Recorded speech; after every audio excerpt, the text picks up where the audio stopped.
just like clogged ears and That everyone is having But right now. apparently really, really, really bad because not an acknowledgement or that I'm even talking. So, Listen, I do this to Danny in my office all the time. Eventually he'll just go away, it's fine. that's perfect. Who's doing what's in whom? No, it says it's warm somewhere else. That's weird. Yeah. I have my computer and I know Dee has his too, so if you want mine, you can use mine. I'm gonna send this.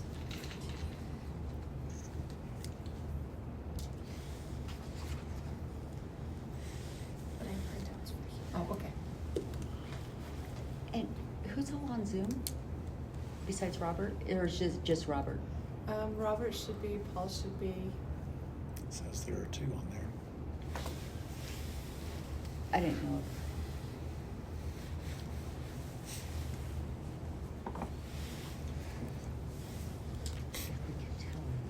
And I did something. Am I on? Can you guys hear me? Yes. Hi, Robert. Good afternoon, everyone. Good afternoon. And is anyone else on Zoom?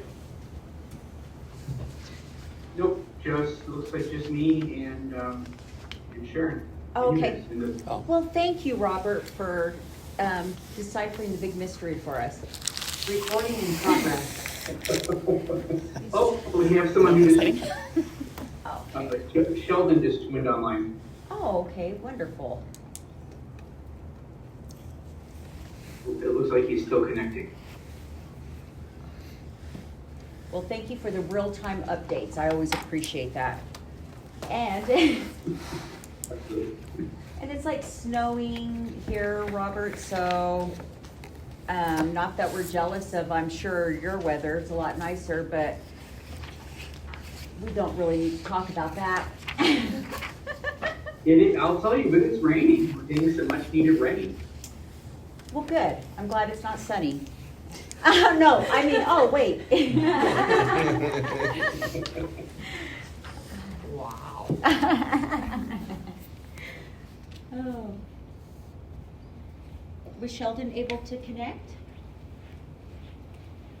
It looks like Sheldon is in the room. Yes. Yes, I am in here.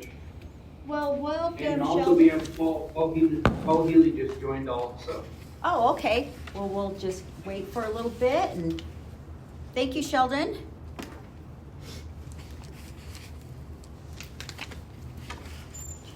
It's Paul Healy, I just signed in. All right, thank you, Paul. Okay. And- I can screech my. Oh, you know what, right up here. Oh, okay. Front and center, thank you.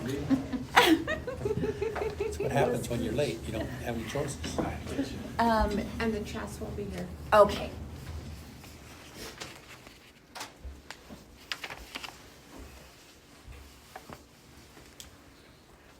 All right, well, I think that's everyone, and we can go ahead and get started here. Once again, welcome for, agreeing to be here and take some time out of your busy schedules. We greatly appreciate it. We got maybe a new face or couple that we would like to do introductions first. So we'll go ahead and start. We'll go ahead and start with Todd, and then we'll go around, and then we'll go to the outside. So, Perfect. Todd Sorensen, CEO of Elko Federal Credit Union. Madison Arbalaga, instructor in the CT department. Mike McGee, academic advisor. Chris Menard, I'm an employment specialist at Employee MV Career Hub State Employment Office. Danny Benson, I'm the Chief Loan Officer at Elko Federal Credit Union. My name is Dee Lee, computer technology instructor. George Klebb, business department faculty. And congratulations to Dee. He was just granted tenure. Thank you. Congratulations. That's awesome. I'm Sharon Butterfield. I'm the AA for the Business and Computer Technologies departments. I'm Carl Stevens, Dean of the Business and Computer Technologies and Online Education. Susan Riley, Human Resources, Talent Management at Nevada Gold Mines. Brandy Nielsen, Business Department. I almost feel like on sports, you know, when they do their, should have been like, you know, IT Stoddard Elementary. So we'll go out to our Zoom participants. Let's start with you, Paul. Okay. Paul Healy, I'm a CPA. I have an office in Las Vegas and Peru, which I'm most interested in the front office for this meeting. Wonderful. And Sheldon? Hey, everybody, I'm Sheldon. I'm the plant manager for Lithium Americas over the Thacker Pass project. Wonderful. And last but not least, Robert. And I'm Robert Cowan. I'm out at the Crump campus, and I'm instructor managing management and marketing, if I can talk. All right. So the next item on the agenda is approval of minutes from our last meeting in October. It doesn't feel like it was that, like October feels a long time ago. So I would entertain a motion if you peruse them. Motion, second, and then we'll vote. Motion to I approve. so move. Okay. Second. All right, perfect. All those in favor signify by saying aye. Aye. Everybody saying no? All right. Any abstentions? I forgot to ask that part. I apologize. All right. Moving on. Minutes are approved. So program updates. I know there was a bunch of reports that were sent out. I'm sure everybody had a chance to look at them, hopefully, ahead of time. So, enrollment, by the semester, the programs, I think, you know what, I need to pull up my documents. I was hoping that my phone would be wonderful for me to go back and forth, but I probably should have just printed them out, so I apologize for that. And let's see here. Oh, you know what? One moment. Sharon's got documents for us because Sharon is the best. She probably doesn't get kudos enough. Sharon's really the operations that gets everything running all the time. So she keeps us all together and going well. So,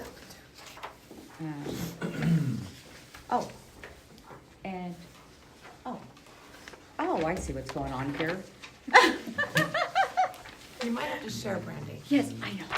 So if you need. It's okay, I've got my agenda here. Oh, okay, perfect, I perfect. can share that. Oh, perfect. Thanks. And, all right. So, you know, semester, the written report, let me just. It's the legal ones. Right? This one? No, the legal ones. Oh, okay. So enrollment for this semester, it's been pretty good. As you can see, we've got, I don't think we had to cancel any classes or anything because of low enrollment for this semester. And that's always a bonus. We've, I know in the business department, this was our first semester of, we're working with Carlin High School in offering a concurrent enrollment class. So essentially, it is a high school teacher that is teaching the college course, which it's econ. And so, but she has her master's degree, and she was really excited to offer this to her Carlin students, where they would get credit for their high school economics, but also the 3-credit microeconomics college course. And So I've worked with her to ensure that the class is flowing and going well. And of course, I'm biased, but I think economics is the best subject. So it was a great trial. So far, it's been a great trial. So Is she using your yes. curriculum? Yes. Yep. That's good. So yes, that, and I was grateful for that. Like, there wasn't any pushback, but I don't think anybody's going, hey, I want to totally just revamp this and do it myself. Let's see. So are we gonna be doing that other places, or what's the plan?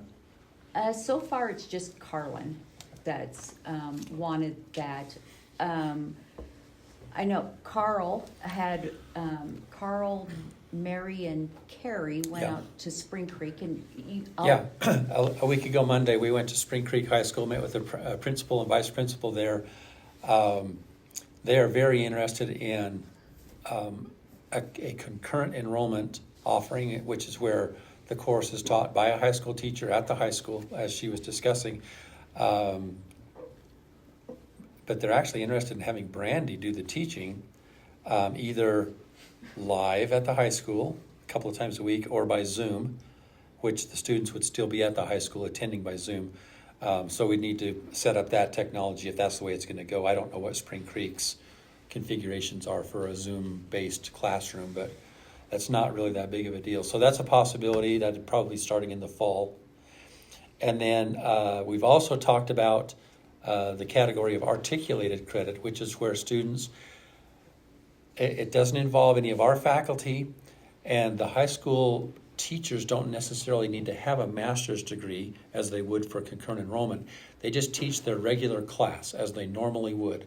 Then at the end of the semester, or the end of the year, I guess it would be at the high school, then the students take an assessment exam based on the curriculum they've learned throughout the year. Based on that exam score, they can then petition for college credit. So that's really an advantage to the high school kids, because there's no risk at all to them, and they don't have to pay anything for it. And so they can take that exam. If they bomb the exam, they just walk away. If they do really well, then they can petition for the credit. So it's really an advantage to them to be able to do that without any risk at all, no cost at all. And also, it really doesn't cost us much, because we don't have to provide any direct oversight of that teacher. All we have to do is, in advance, we have to have an articulation agreement in place that we recognize that the assessment exam that they take at the end of the year matches up well enough with what our curriculum is here. And if we can identify that there's that match, then we agree to that articulation agreement. We're looking at, we've already got Business 110, I think. Yes. Business 110 is approved. And we're working on Marketing 210, which is the Principles of Marketing course. So that would be 2 classes in business that those students could come in as college freshmen, already perhaps with 6 credits of business on their transcript. So those are some good things on the horizon. Is that going through the Elko County School District? Yes. Or just, okay, awesome. This particular agreement is with Elko County. Right, I would have assumed. I think we would have to have individual agreements with every district as we expanded, but right now it's Elko County. That's correct, I think? Did you hear any of that? Never mind. I have to disclose, I have a hearing loss. So he's trusting me to tell the I don't hear truth. well, So normally with the CTE college credit, right, those 2 same exact courses are provided for credit through CTE, but they have to complete 3 years, correct, of classes and take the exam? Well, it's actually 2 years now at the high school level. And they have to pass that exam. That is a statewide exam. So, and it's my understanding that basically if we agree to this, any high school in the state of Nevada could give those students. So it's not just Elko County, it's the entire state. But so we have a new coordinator in that role, and that's what he's really been working on, is outside of Elko County. Like, for instance, he was talking to us about SLAM, which is the Pitbull's school down in Las Vegas. We all know Pitbull. Anyway, so they just won the 3A football championship. But no, I mean, who's keeping track, right? No, but they have a graphic design, like all these kids that do that, and they are literally making like the logos for the sports teams and all the swag that one may want if they were attending that school. And so they were talking about like, how could we implement that maybe in with marketing and, just another way to entice students to hopefully pick GBC. Well, it kind of gives people an option if we do it that way too, because then instead of having to go through all the 2 years, say their senior year, that they want to get credit for a course, then they have another option to get that class taken care of. So, no, I think it's a good idea. I was just wondering how, if it was, the CTE stuff was going away for that, or? Yeah, and they did some finagling and moving things around. So, but yes, it is a statewide initiative that we're getting these articulation agreements in. And so we'll see. We're hopeful. The vernacular, for me, would have been testing out, right? Like you get a test out of these courses. Mm-hmm. So they get to go through the education piece in their high school and then test out for the college credit. Right. Yep. I mean, I'm sure those are the wrong words now. So it's based on that standardized assessment that they take at the end. Like I say, if they do poorly, they just walk away. They've not risked anything. So. But they're still getting high school credit for Yes. it. Yes. Right. Yeah. Yep. What do they call it? I think what they were called, like accelerated classes, or there's something. AP is what. AP classes, Yeah. yeah. Where So the difference being when they take a dual enrollment class or a concurrent enrollment class, they're on the hook for the grade that they earn.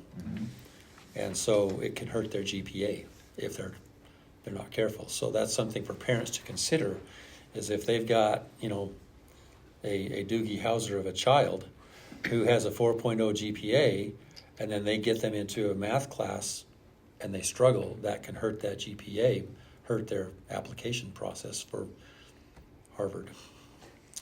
So. I mean, Harvard on Humboldt. yeah. Well, we are the Harvard of the West. That's what I always say. And then, CT. I mean, I don't want you guys to feel like you're left out. Like, if you'd like to talk about like your semester. We've had really good enrollment this year as well. Like the classes are all going. I just started, this is my first semester teaching a keyboarding course that is in connection with the Dispatch program. So this semester I had 13 in that class, and none of them were from the dispatch. So, which was kind of cool. Okay. Yeah. So running That's that, surprising. it's going well. I think starting to phase out program classes and figuring out what that looks like as we're sunsetting some of the CT programs. So. Did you want to talk about your I proposal? didn't know if it was my Is- time is- yet. You know what? I'm Go not in ahead. charge, so I'm going to be quiet. Yeah, let's jump around and make Brandy Okay. confused. So- No, I'm kidding. Yes, please, if you're ready. I am ready. Okay, perfect. So I don't know what is wrong with the copier. So there are two lines, but if you'd like to pass those around, these are I have now decided, instead of going from a certificate and an associate's program, to have a progressive pathway into a bachelor's for AI and business technology. So this is just my next step moving forward, and how that is going to be applicable to classes that we have now, how to build an integration between courses that will need to be developed, as well as courses that are in the CT program and in the business program. So the first part we kind of talked about last time, with, just what objectives are and what target students are, just, trying to be as widespread and as broad as possible for this program. But then I broke it down into 3 separate phases. So I think I'm on page 4. The projects specifics. So looking at it, I really want to have the certificate of achievement that is engaging, that is learning all those basics. It's not going to be a huge transition for some of these classes. We already have the introduction to blockchain. The introduction to AI would be similar to the introduction to information systems course that's already running, but changing some aspects of that.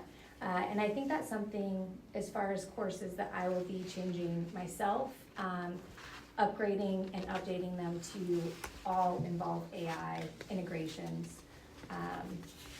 And so that was a big focus, is looking at what we have, so it's not so much going into it, it's not going to be building 40 classes to make this program work.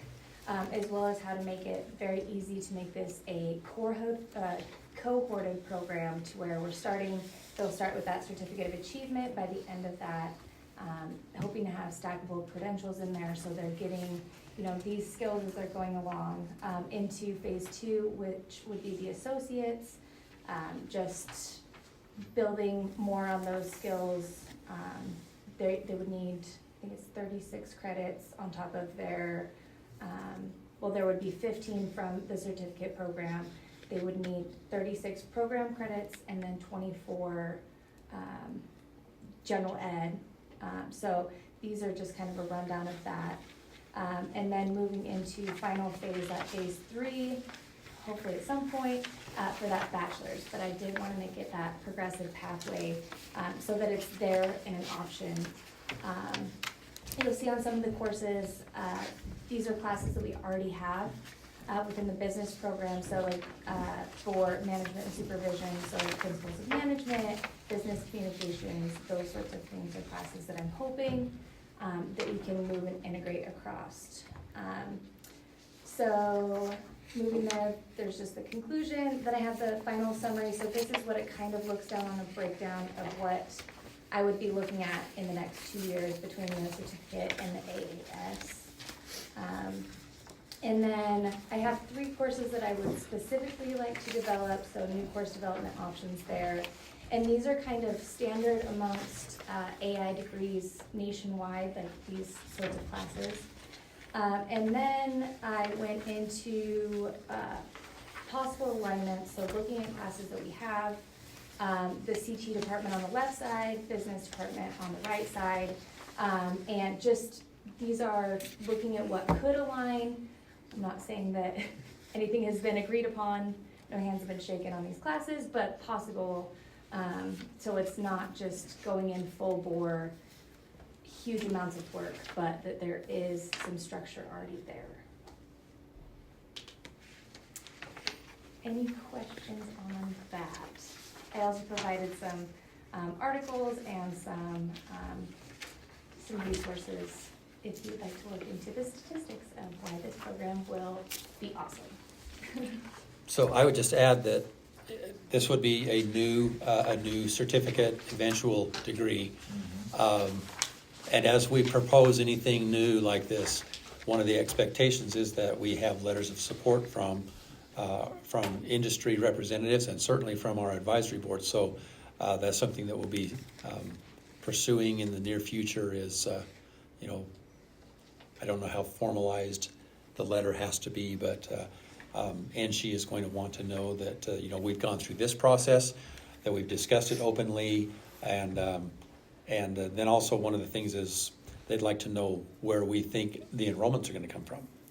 And so that may be something that we would be reaching out to you all and other industry partners is, what resources I shouldn't say resources, but how many of their employees might they be able to push our way to take advantage of something like this that would help their company. So please be thinking about those aspects of it, because the polite request for your support will be coming soon.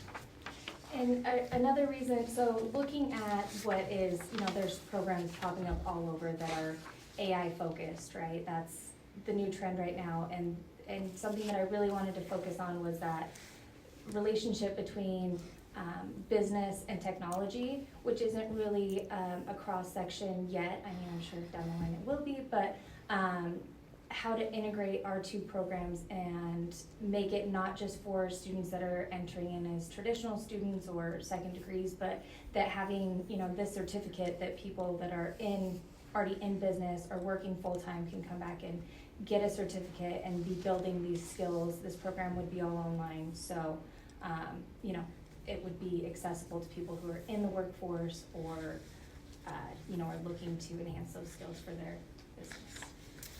Well, and I don't remember how many years ago, we actually changed the name of our Bachelor of Applied Science from Management and Technology to Management and Supervision, because we started focusing more on a lot of management courses and whatnot. But I mean, it's already kind of been established, management technology, so I don't think it's a far-fetched idea to kind of integrate this as an option for people. That was 2017. Well, no, it wasn't, because that much time hasn't passed. I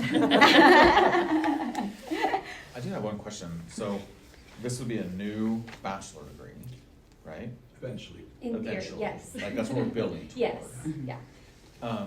And Carl, to your point about the support or perceived utilization of this path, well noted, by the way. Like that's what an advisory board should do. Like is support you all in the resources that you need, whether internal or external. So I certainly have no issue with that. But what's the likelihood? I mean, this is going to be a naive question, but don't your bachelor degrees have to come from persons outside of GBC? Like, is that a Board of Regent decision, or is that all GBC controlled? No, any new program has to be approved all the way up to the Board of Regents. Board of Regents. Yeah. And it's a lengthy process, and so if we've got August of this year on here, I'm not sure that's actually... That's my start date on starting to build this program. Okay, so yes. we would be looking at August of next year, fall of next year, for the program to begin. It's probably at least a 4 or 5 month process from thought to approval on a new program, even a certificate to go all the way through NSHE.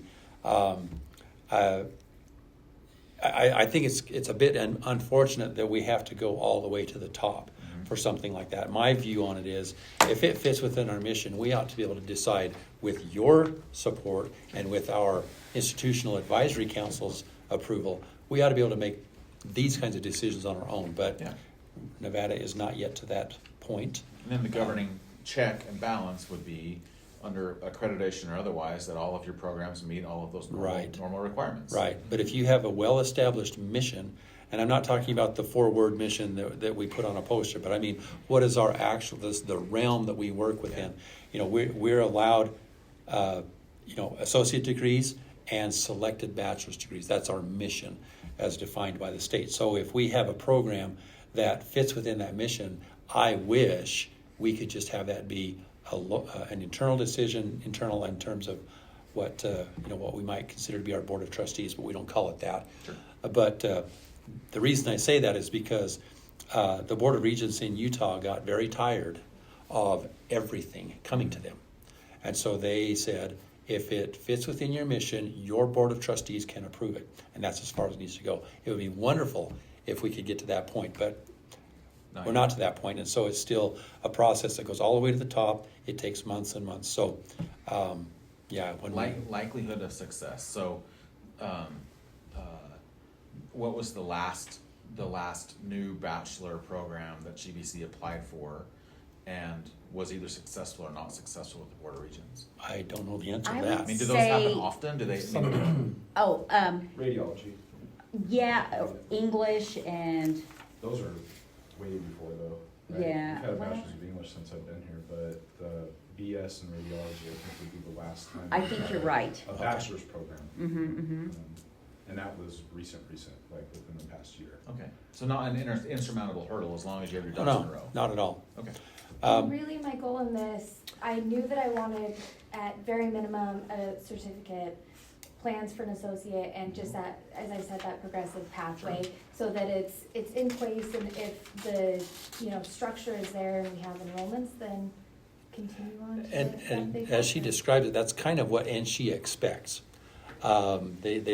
They like to see you start out with a certificate of achievement, stackable, working towards an associate, and then possibly beyond that. But if you start out with a request for a bachelor's degree, that's a big request, and the scrutiny is going to be very tight, and they're going to want to have all kinds of information about how do you know that this is going to be the very question you just asked. So it's much easier and safer to start out with a certificate and see how that goes, and then move up from there. So Good. Thank you.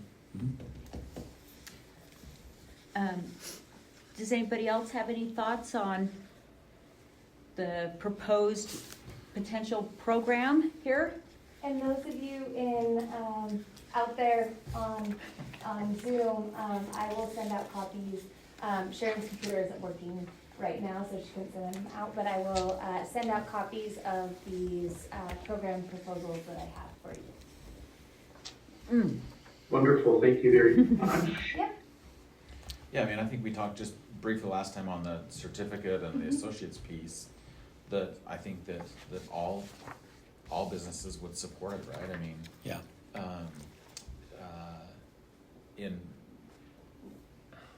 We went to the legislator a couple weeks ago, and they're wanting to put some guidelines over everybody's use of AI from a state regulation.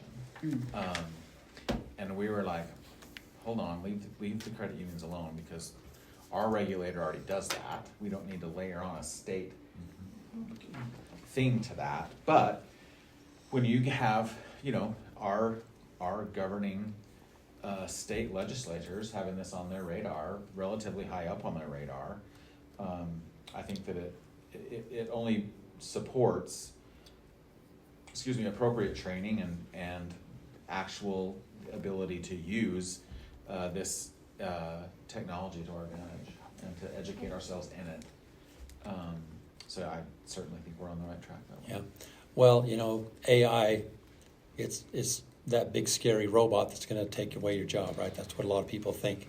But the truth of it is, it's not AI that's going to take away your job. It's the person who understands AI that will take away your job. So the advantage to everyone is to have an understanding of it for its proper use, also to avoid the pitfalls that could come along. So it's not going to be going away anytime soon. And so, and our students are using it. And so are our faculty. Yeah. So, it's become a part of society. And so, having a better understanding of it, I think, is to everyone's advantage. Definitely. And that was something, in all of the proposed courses, there would be a block, or that there would be an emphasis on ethics and governance with AI. So I think that that's very important, instead of focusing just on one course, that it would be continuous and ongoing. Well, it seems, Carl, that a lot Hey, of the other... Paul, did you have something? I'm sorry. Yeah, Paul had something.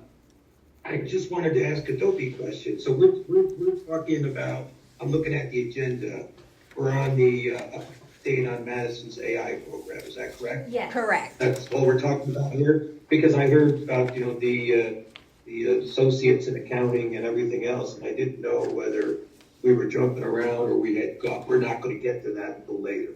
Yeah, On we're jumping around, Paul. Okay. That was my fault. All right, Sorry. well, I just wanted to make sure that we didn't skip over the accounting stuff there. Obviously, I have a couple cents to put in. Okay, fine. No.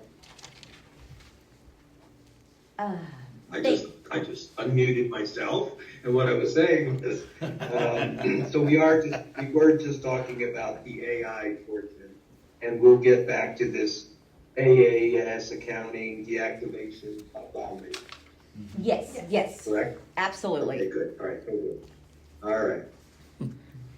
Sorry about that. Oh, no, it's okay. I was just gonna say, just from what I'm hearing, especially like English department and a couple of other places outside of Carl's realm, I mean, AI is the topic too. Dean's looking at creating a AI writing course, blah, blah, blah, all that stuff, and incorporating it into resume building, all that, you know.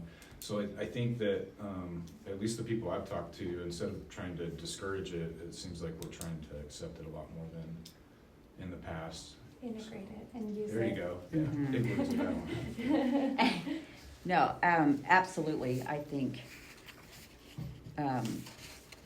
I just wish that students would proofread the results instead of just copying and pasting whatever they get. I know, when the discussion post says, you may want to ask John if, and you're like, oh, dang it. Or since my last update, I'm like, wow. Yeah. So one thing that Troy's he's our on-base administrator, and he works for Western, and he taught a professional communications class, I think it was. And what he would do is he would have them actually, man, I'm jumping way off subject, huh? Anyway, but he would have them use AI, but then he would make sure that they copied and pasted or screenshot their prompt. So then he established the actual writing was in the prompt that you deliver to AI as opposed to what's pushed out. And then also what you're saying, yeah, that you would go through and proofread and make sure.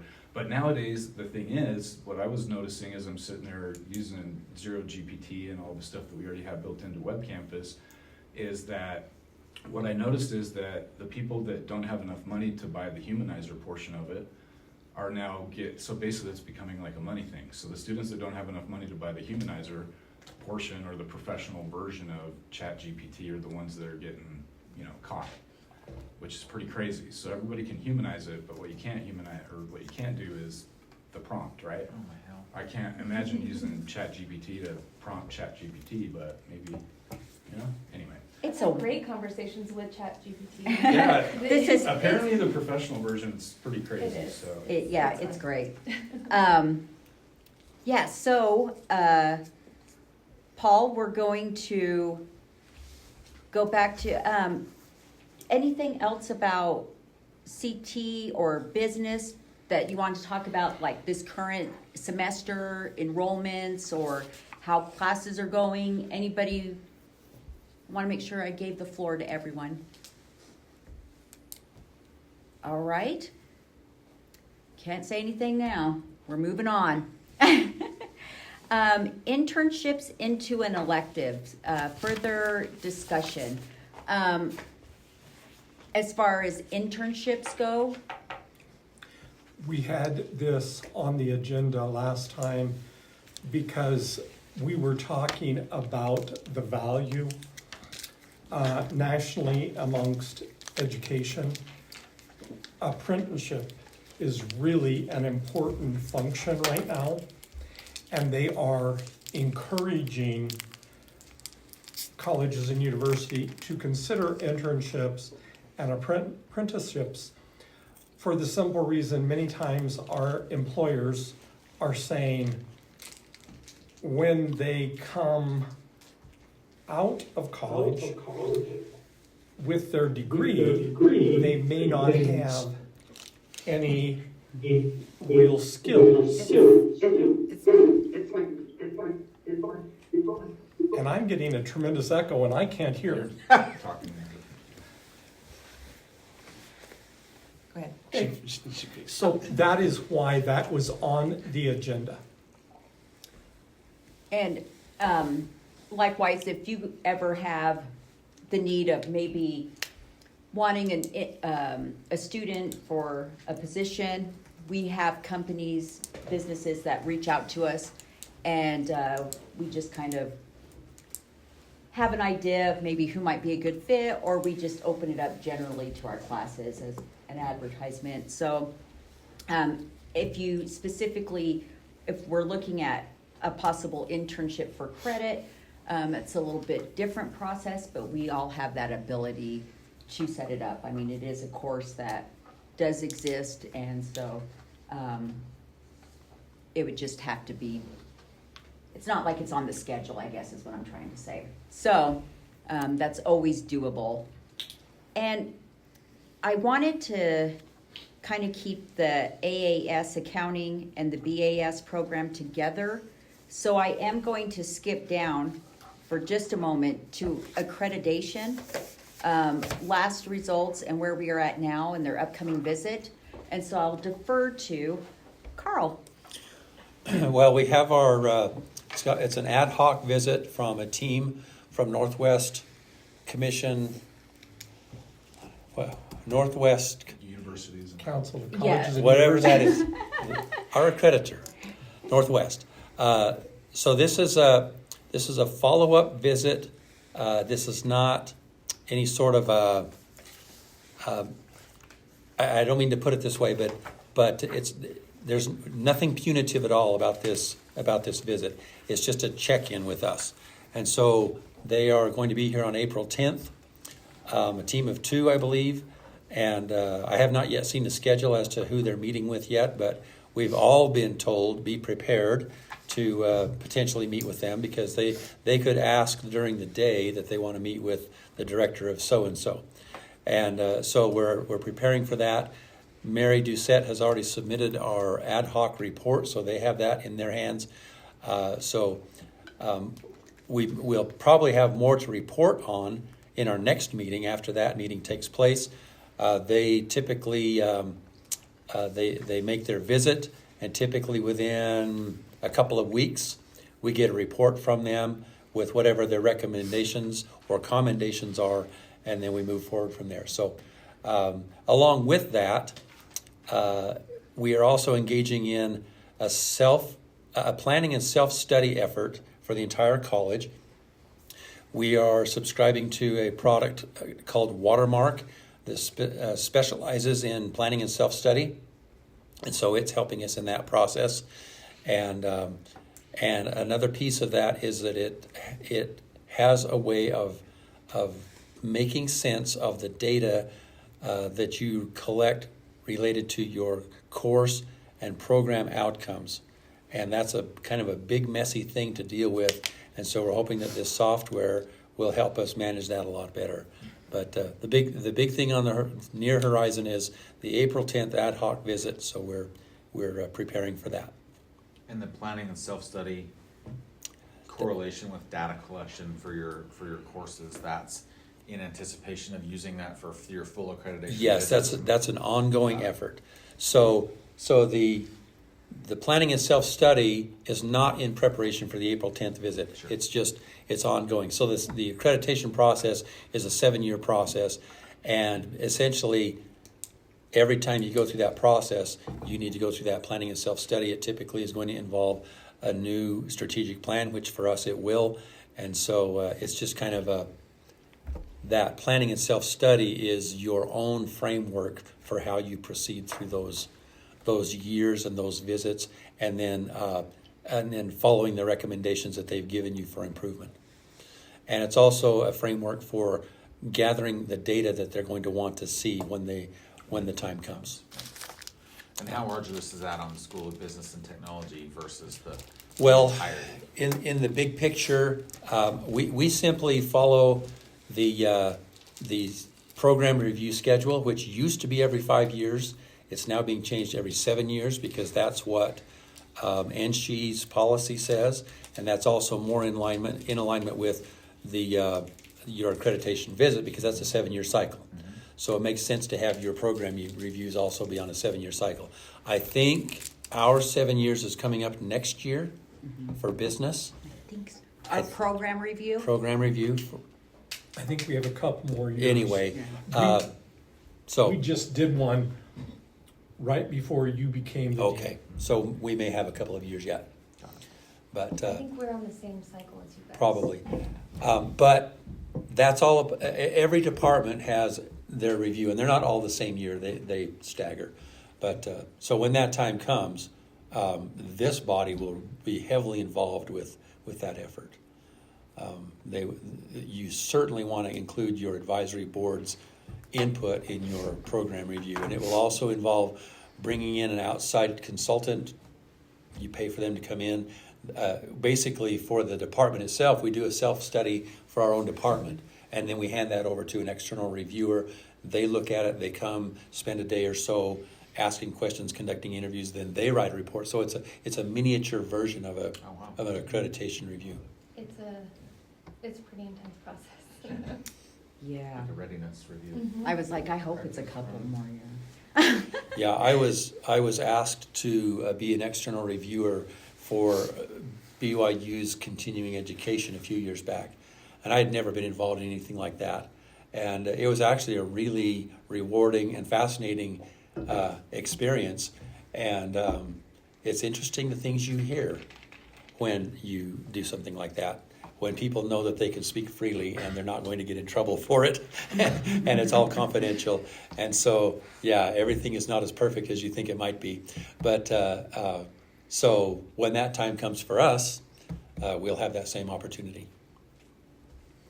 Yes. All right. So, what I want to do is talk about the AAS and then the bachelor, and then we'll follow it up with the bachelor degree. Like, Okay. combine them. I have them. Yeah, perfect. I have them put together so that we can discuss them together because they really are interrelated. And if you question the value of your time on the committee, I've heard both internally and from you things that you're concerned about. And all I've done is I've written it down so that we can discuss it and that we can review it. Prior to Dr. Glenn Tinney leaving, we had a very good assessment of our accounting program. And this is a low yield program. Sometimes we talk within academia, and those of you on the outside don't know what a low yield program means. A low yield program means there aren't enough graduates to consider this a sustainable program. They have a requirement within Nevada System of Higher Education that those are removed. When I talk about the accounting program, we have talked on two sides. One is let's jump in with both feet and let's offer a bachelor's of accounting. There is no question in this area that there is demand for accountants. Yet, if you read the literature, it will tell you that accounting is a dying industry. We get into two things here. There will always need to be people who understand and have the ability to analyze data and financial data and help management make effective decisions. There is artificial intelligence in the fact that we don't have people who are writing up tickets anymore. Many things can easily be done online. So you have to separate these two. One is the knowledge base of what an accountant does. How does an accountant present to management possible alternatives for business efficiency? And the other side is the physical double entry accounting tickets that we're talking about. When you look at my report, it simply talks about an associate's degree in accounting, an associate's of applied science in accounting. Does not mean anything to anyone. Meaning, if you show this associate degree to a major employer, they will consider you the same as a high school graduate. Okay? This is of concern. We do not want to be known as a college who does not give value. Can I interject there? Are you talking about a 2-year degree? Correct. Or the 4-year degree? The 2-year degree? Okay. Two. All right. when I see, what is BAS? I mean, I thought that was a 4-year degree that you're working towards. Forgive my ignorance, but I really don't understand Oh, no, all that. But I mean, so I want to understand. So what we're saying there is that it's equivalent to a high school degree is a 2-year degree that you would get from Great Basin. Basic. Is that what you're saying there? That's what folks say. It's nonsense. It doesn't make any sense to me, but that's okay. I just want to understand the logic of that. And I do understand that probably most people who get an accounting degree probably are going straight to a 4-year college and therefore bypassing a junior college. And so that part makes sense to me. And no one knows what the hell the future is of future accounting, quite frankly, as far as I can see. And I'm glad I'm getting ready to retire, so I don't have to worry. But I don't. Okay, just wanted to be clear on that point, that's all. Excuse me for... Did you want to be a part-time instructor for us? Who knows? Well, you gotta have a master's, right? Which I don't have. Back then, it was only a 4-year degree that was required. Back then, it's very, which they're talking about reverting to, but that has not yet happened. No, it hasn't. Because you're correct in that the accounting profession is desperate for accounting graduates because kids are more involved with the sexiness of technology and all of that. And yeah, we're having a hell of a time getting accountants. Everybody is. And the Nevada Society has talked about going back to a 4-year degree requirement, although they haven't done it yet. But I think if it continues the way it is, they probably will. So, yeah, I mean, it's a weird thing.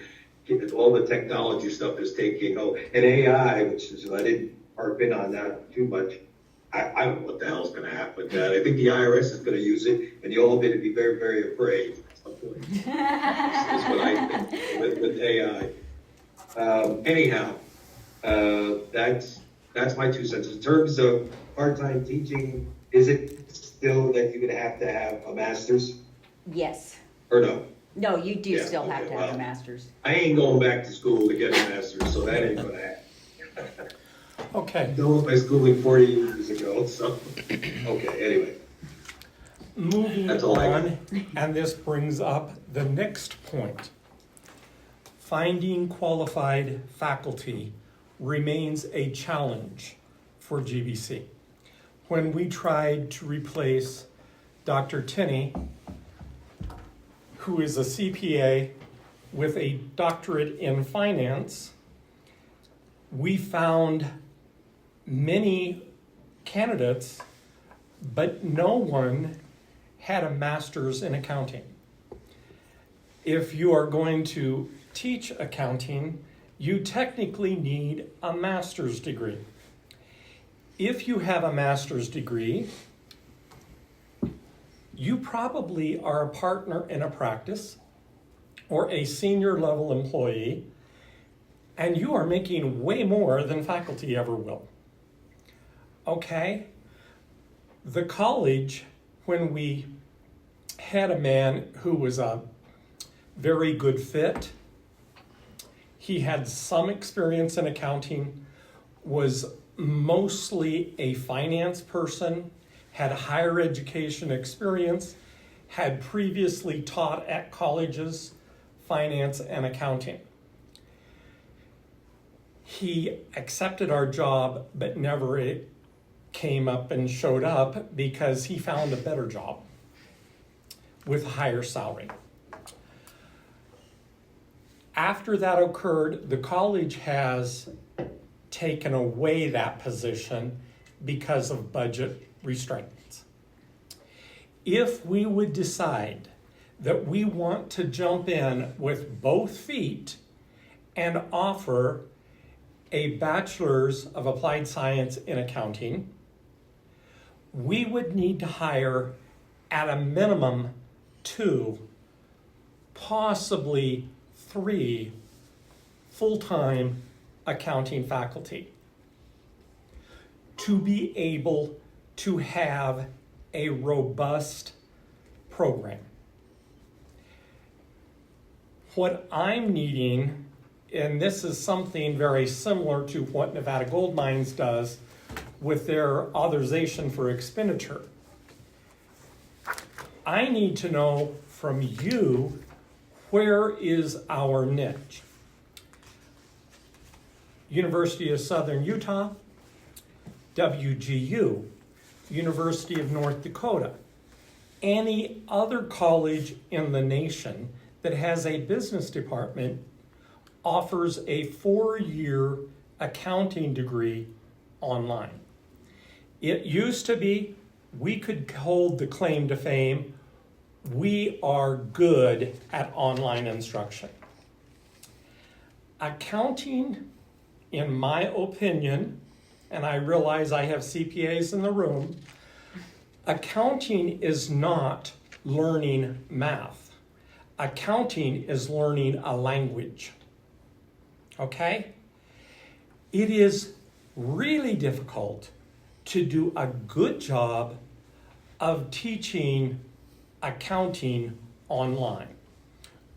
We have experience with it. We have done it. But our students often struggle taking online accounting classes. But if we put them in a classroom that is hybrid, where they have 2 weeks and then they meet live and they get their questions answered with an instructor in front of them or on Zoom, we increase our pass rates. These programs, accounting classes have a very high WDF response. WDF is another acronym we use in the academia. It's students who attempt a class, they received a W, meaning they withdrew, and F, they failed the class, or a D, meaning they really didn't do a high success. And we monitor the WDF report by individual faculty to make sure that it doesn't mean you're going to get fired. It just means, hey, what are you doing in your class that you could do a better job of to decrease your WDF report? So at the present time, even if we removed the Associate of Applied Science, we would still teach accounting classes. Accounting is too valuable of a subject. We would not be serving our students well. So we would teach Accounting 1 and a managerial accounting. It is possible we would save Accounting 105, which is personal taxes, because it affects so many different people.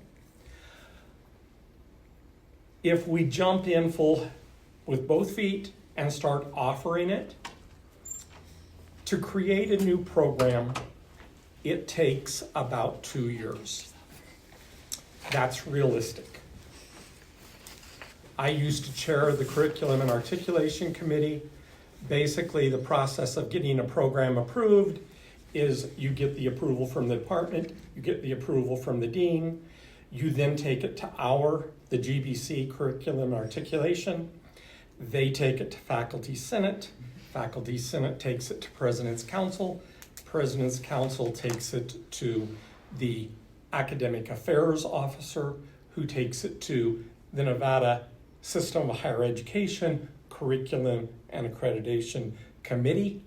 They discuss it. It's sent out to all the other colleges to see if any other college has a problem with it. And after that, it then goes to Northwest Council, or the regional accreditor, and then it goes to the Department of Education. Then you are rubber stamped and you can start offering the program. So those are the considerations I would propose on the BAS, or the removal of the Associate of Applied Science in Accounting. There has been discussion, if we would do something, we should offer not the Associate of Applied Science, but a Associate of Science, okay? That has to do with how many general education classes you offer. In reading Nevada System Higher Education Policy, an applied science degree is a 4-year occupationally specific degree that is intended to respond to the needs of the workforce. An associate of science degree is a transfer degree. You would transfer this from GBC to UNR, UNLV, Boise State, University of Utah, BYU, etc. Is that a Okay. 3-in-1, right? Is that what we call it? The No, three this, plus one? he's talking about just the Associate of Science Oh, or the okay. Associate of Arts, like Oh, those okay. are, and Okay. so, And then the question was 3-in-1. I Brandy got it. really appreciate Sharon writing notes. Brandy got it. oh yeah, we're good, Okay. Yeah, you can go back. 3 No, and no, 1. no, we're good. Oh, you're Like, done? yeah. Okay. Okay. So, yes. The reason I Can I ask a question then? discourage, Oh, yes. Can I just interrupt you? So in other words, and I get what you're saying about the economics and all of that. I mean, we have to deal with the economics. I get it. But this going to the eliminating it and expanding to the, the expansion obviously seems like that's not the way to go from what I'm gathering.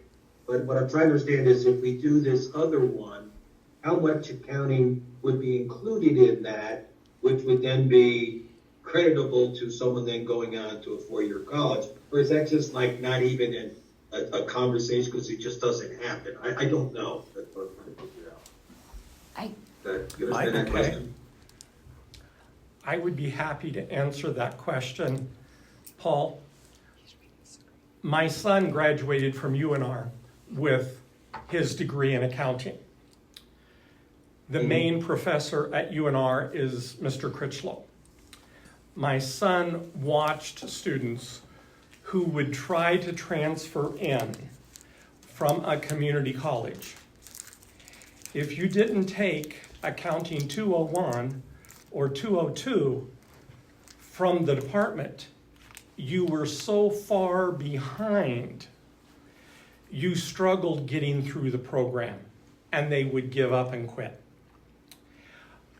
Our colleges with Dr. Tinney, with our people who received credit for their accounting at a 4-year institution, frequently they did. But the entire program would not transfer in, meaning you would have to retake a lot of classes. So it basically put the student at a disadvantage. And part of that's to Paul's point about the requirement to get a CPA license, right? Mm-hmm. For Nevada to say you have to have 150 upper division or 150 credit hours, so many of which have to be upper division courses, it's a transfer out of GBC no matter what, right? Mm-hmm. Regardless of whether it's after 1 year or 2 years or 3.5 years or 7 years, I don't know, long way around. But it's essentially the mechanics of getting licensed that Paul described earlier is the hamstring that George just described. Is I think that realistically for GBC, given that hurdle of you have to go get 150 credit hours and so many of them have to be up division courses, that we would be back into a general business degree with a certain number of basic accounting courses to get you through the business vernacular and to run a small business or an entrepreneurial program to get that person acclimated enough to the language, right?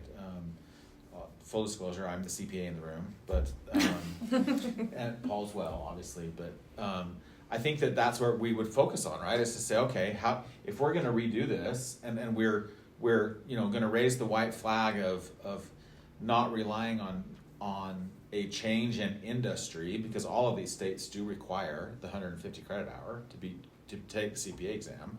then we would tailor that to a really solid general business program that then you could take at 2 years you could jump, or you could make that part of a different sort of degree. I think that the coursework has value. I'm empathetic to the situation of drawing qualified accounting faculty to a smaller school.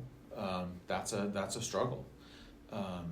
You're going to have geography. Maybe they don't want to live in Nevada, any part of Nevada, right? I mean, we've got people all over, right, in the whole state. They should look at our tax structure and come here anyway. But agreed. On the ability to pay them, that's a struggle that other universities struggle with, let alone smaller colleges. And so I think there's some merit to maybe, I mean, I hate to say this, right? But to take your foot off the gas a little bit on that accounting program, to put it into a general business and then do really, really good at that. Because your CPAs in town aren't hiring from GBC, they're hiring from UNR because they have to go get those upper division courses. They're going from SUU online because they have to have those upper division courses to be able to sit for the CPA exam. So I think given those boundaries, I suppose, right, I think that we would be potentially wise to say, well, what if we pivoted, made a really nice accounting core within a general business program that would transfer pre-accounting 201 and 202. That's my thoughts. Thank you very much. This is a very nice segue into my next topic, which is a suggestion that I have. And this is topic 2, modifying our BAS in management and supervision. Once you have a program approved by going through the entire process through the Department of Education for financial aid funding, modifying a program is much easier. Our program requires that to get a BAS from GBC, you have to have a regionally accredited degree from a regionally accredited institution. That means, under Nevada Revised Statute, the Bachelor of Applied Science degree is a 4-year occupationally specific degree that is intended to respond to the needs of the workforce. By Nevada System of Higher Education statute, a student with Associate of Applied Science degree in a program approved by the Board of Regents seeking a Bachelor of Applied Science degree is guaranteed junior status upon transfer of the other Nevada System of Higher Education institution. They also include all other regional institutions. My proposal is we have a lot of upper division general education classes in our Associate of Applied Science. I am basically walking up and kicking a dog here, okay? It is going to be very controversial at GBC when I say we're deleting these.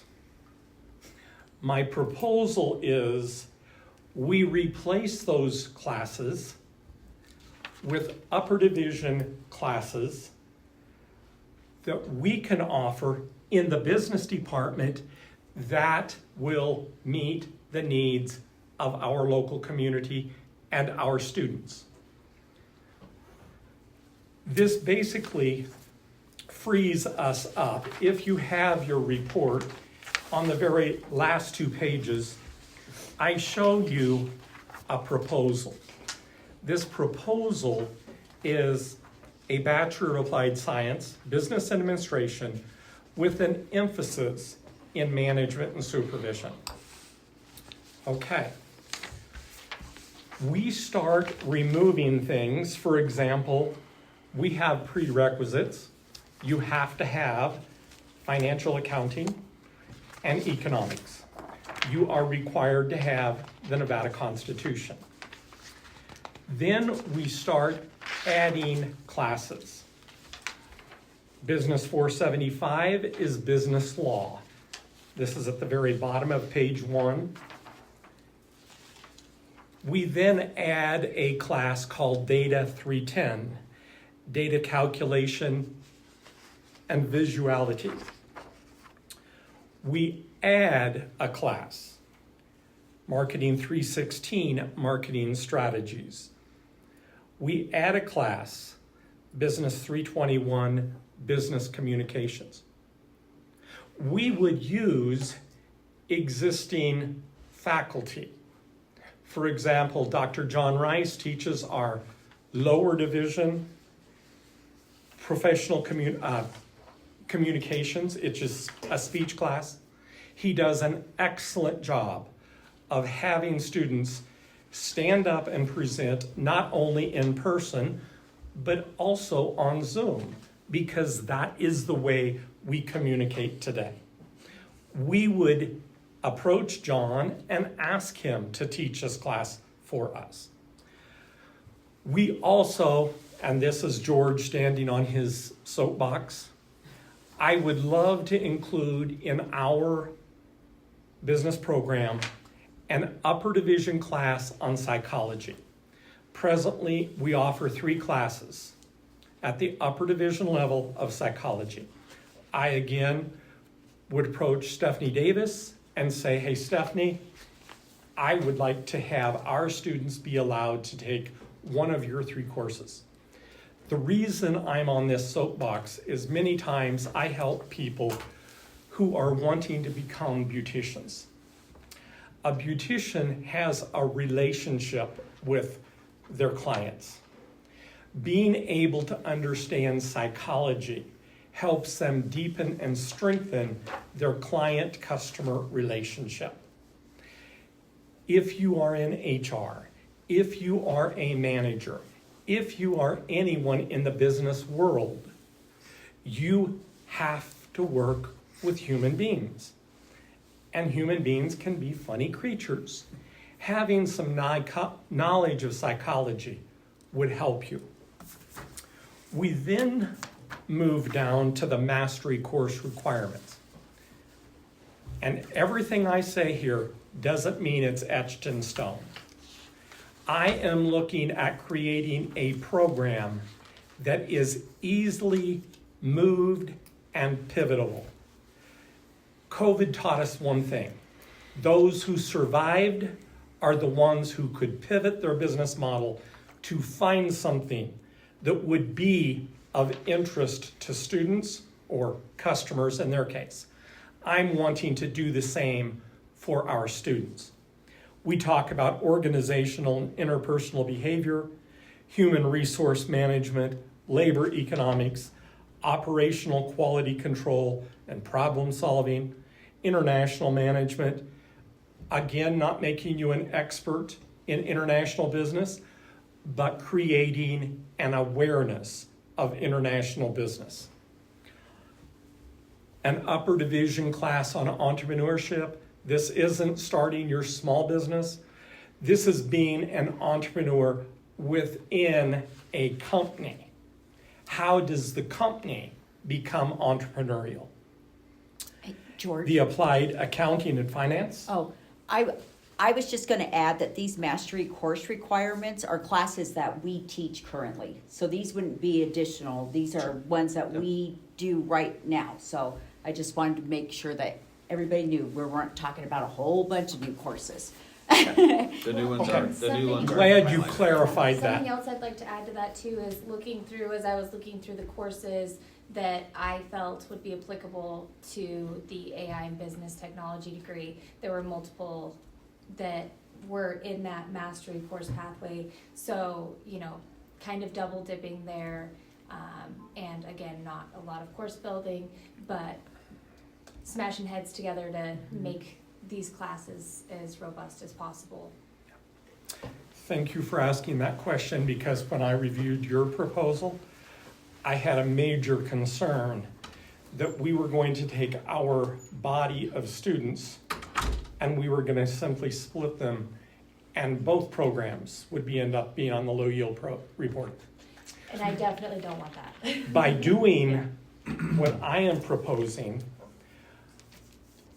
we can alleviate that, because after we went through all of those classes, and I'm glad Brandy stopped me, we teach these classes already, okay? We are now looking from our work with the advisory board. You have told us having electives in a program is very important. It helps students be able to self-guide their career development. I have listed some possible courses, but what I saw in Madison's report, the courses she's talking about could be added as an elective. A student could decide they want to really understand the large language model learning. They would then take that class. I've explained to those of us that I've talked about with this program, if your class doesn't run, it doesn't mean you're a bad professor. It simply means this class is not of interest to students. Don't try to hold on to things. Free your hands up so you can create something else that is of value to students.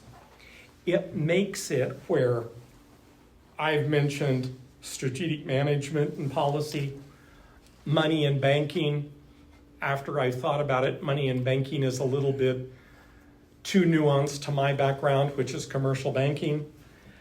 Financial management theory and practice, an additional finance class, event management, logistics project management. And there are others, such as the ones Madison is proposing, such as the one Robert will be proposing in HR. There are a multitude of ways we can make our program be very desirable within the college community, for the simple reason we offer flexibility and we offer people the ability to choose a course and a direction of their choice. The other item. George, can I jump in real quick? I don't mean to ruin your pathway. You're doing great.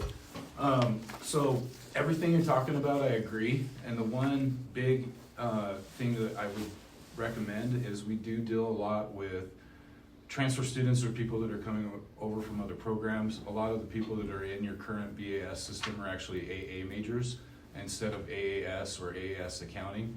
And I think that one of the reasons why the AAS and accounting didn't have as much success is because of its lack of ability to pivot, and it made like a pigeonhole for the people that were in that program that they had to take specific courses. And I think that we did that. When we do certain things like we take the electives away. So for instance, perfect example, we got the Data 110, otherwise known as Business 175 a year ago. We got enrollment for that by forcing students to take it, which was good. But then it became to the point where we didn't really need more students in that class. We needed more students overall to be able to complete the program.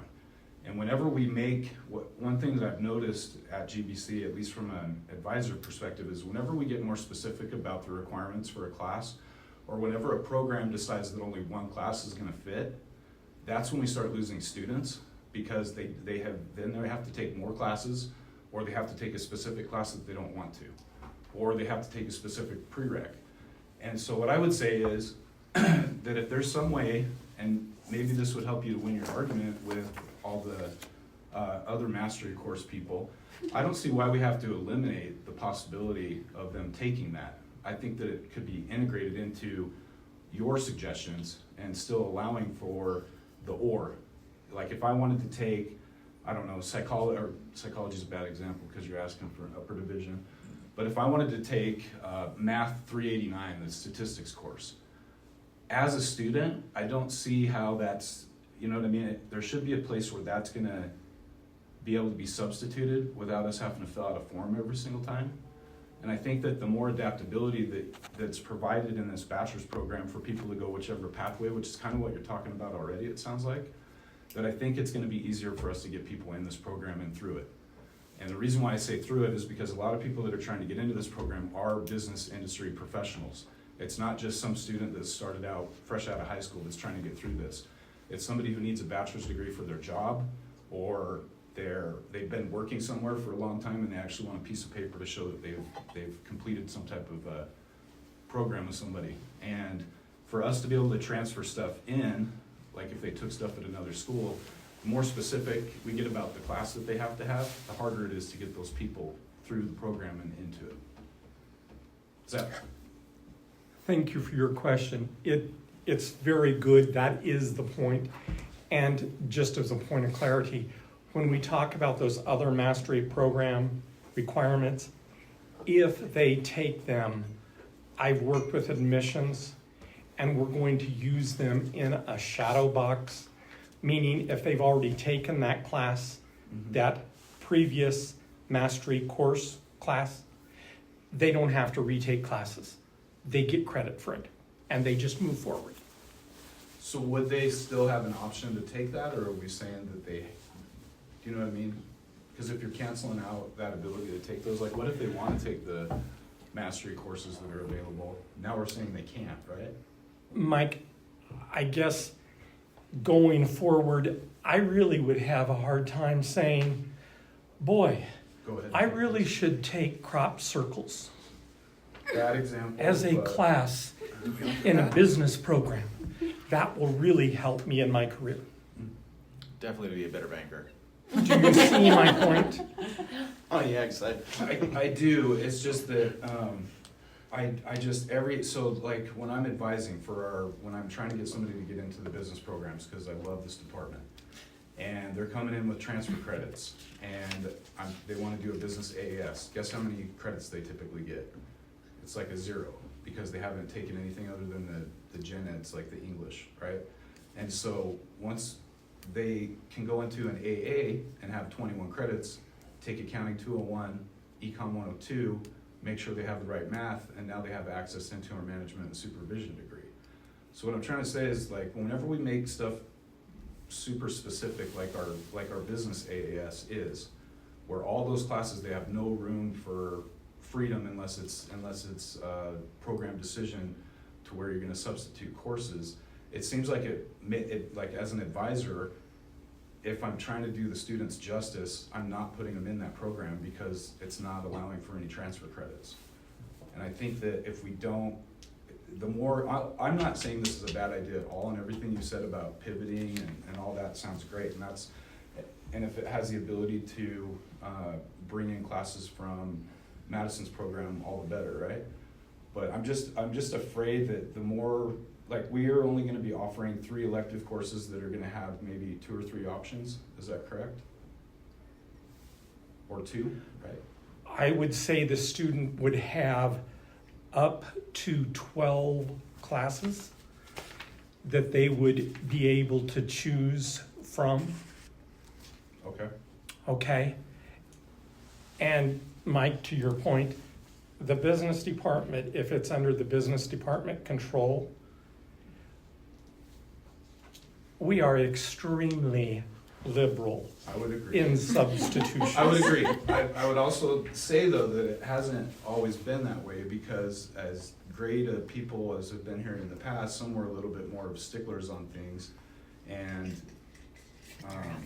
it's made it a little bit more difficult for people to get through the program. That's what I want people to get through this and graduate, just like everyone else in here does. And I think, as I've seen in other programs that have decided to make their bachelor's degrees more specific on the program-specific courses that they have to take, it's made it more difficult for the student to complete it. Because I there's know no more what you're freedom, talking right? about, Mike. Okay. I totally agree with you. Those days are gone, and those days are past. Sorry. And moreover, there are some departments around here who who are very territorial, who are trying to protect their enrollment. Okay? I'll just call the elephant in the room. And that's why they do that. That's why they make very specific requirements. I want students to have success in the career of their choice. My last point, because I've been talking too long. My last point is finding faculty when we are not requiring specific masters in accounting. We are able to take people that have a master's in business administration. We then have the ability in hiring to look at their background.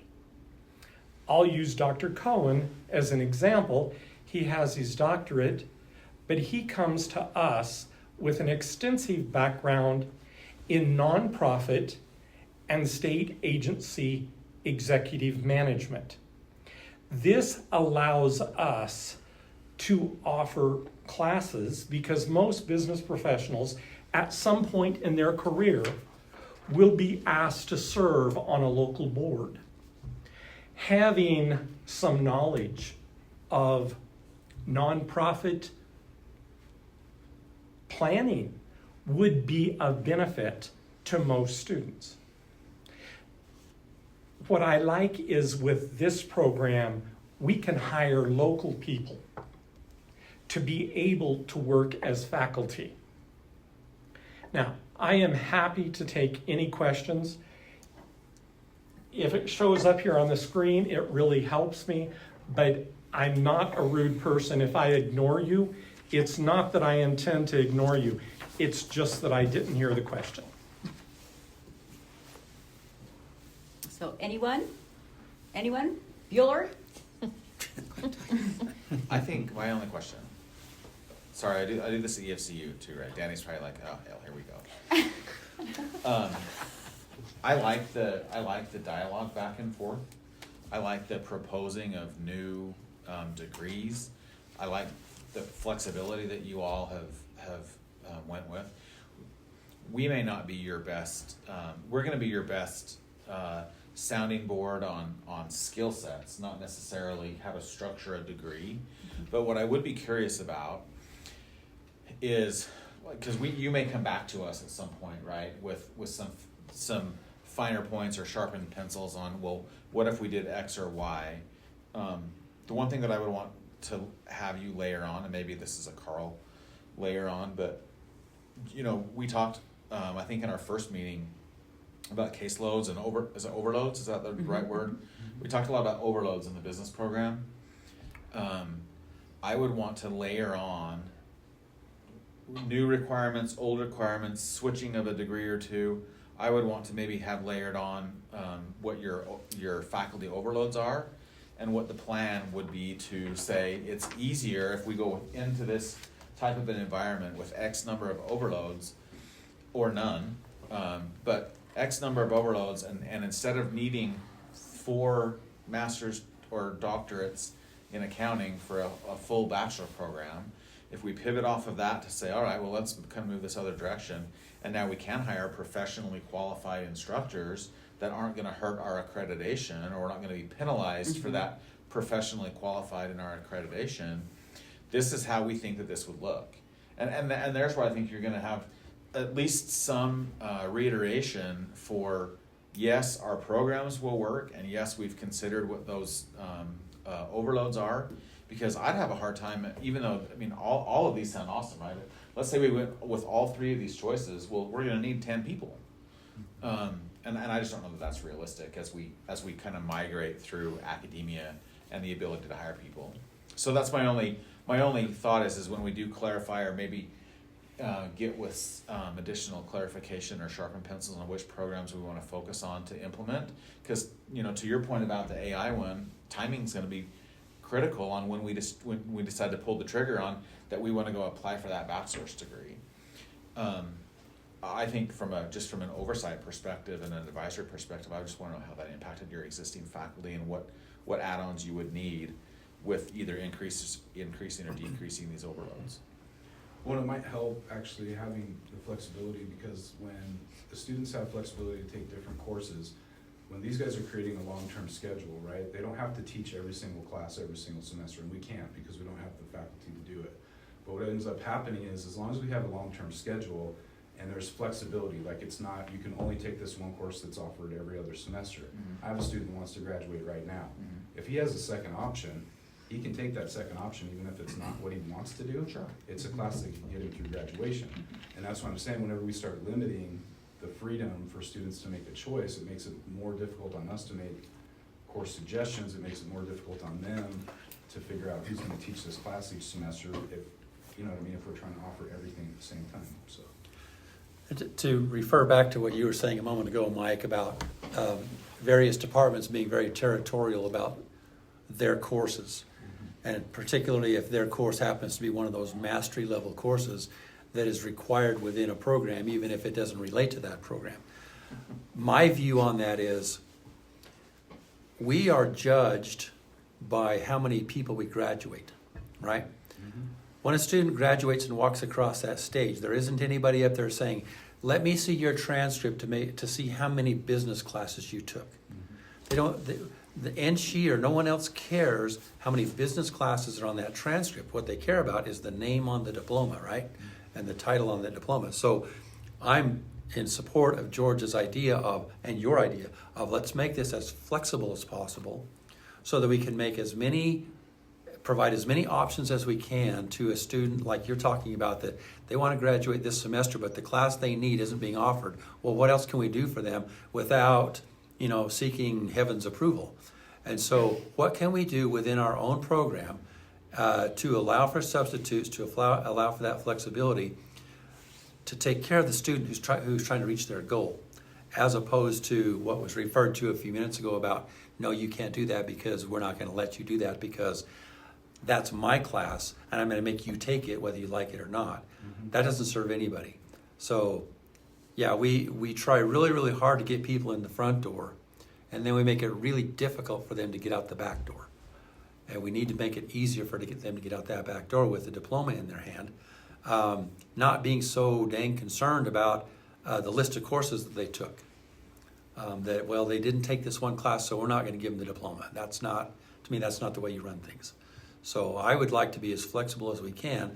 I don't know what level of success we're going to have in moving those mastery level courses off of the required course list, or at least electives.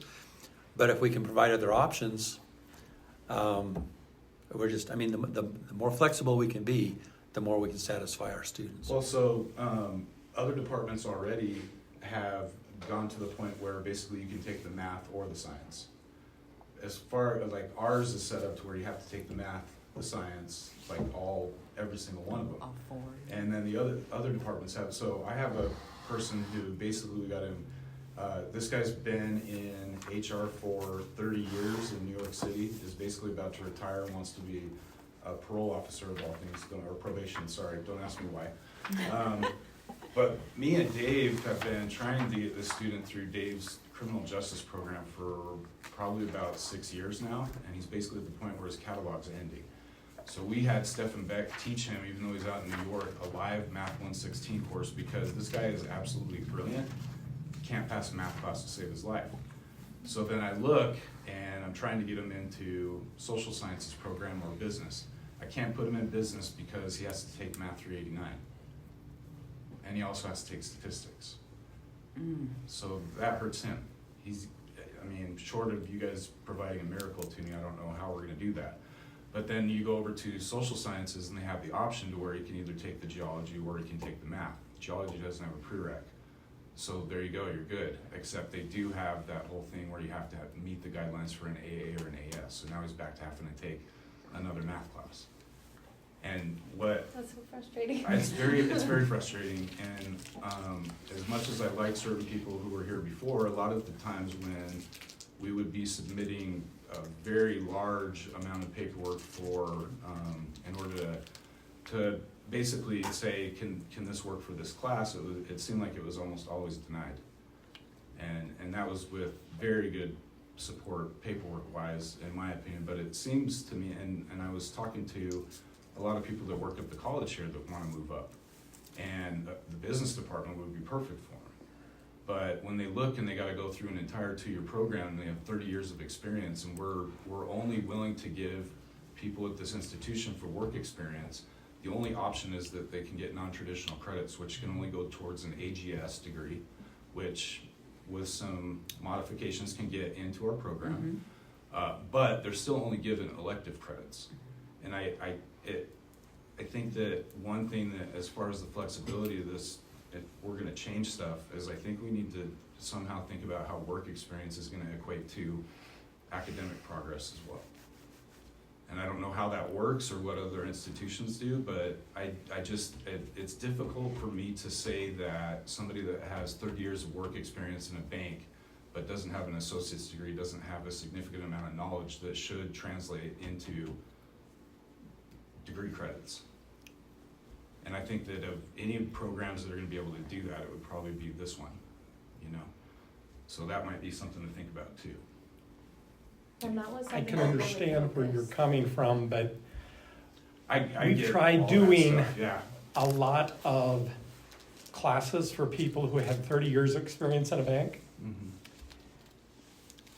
but their years of experience didn't mesh up with what is being taught. In the class, yeah. And that's where we ran with Brown. They simply have the experience, but they can't pass the exam, is the issue. But on those cases, I like your option of getting him with Stephen Beck, because he is an engineer who does an excellent job of working with CTE students and teaching math at a level they understand. I don't care where you're at. I want to know where you're going. And if you're showing me that you have the ability to work, we as teachers should be able to get you through that process.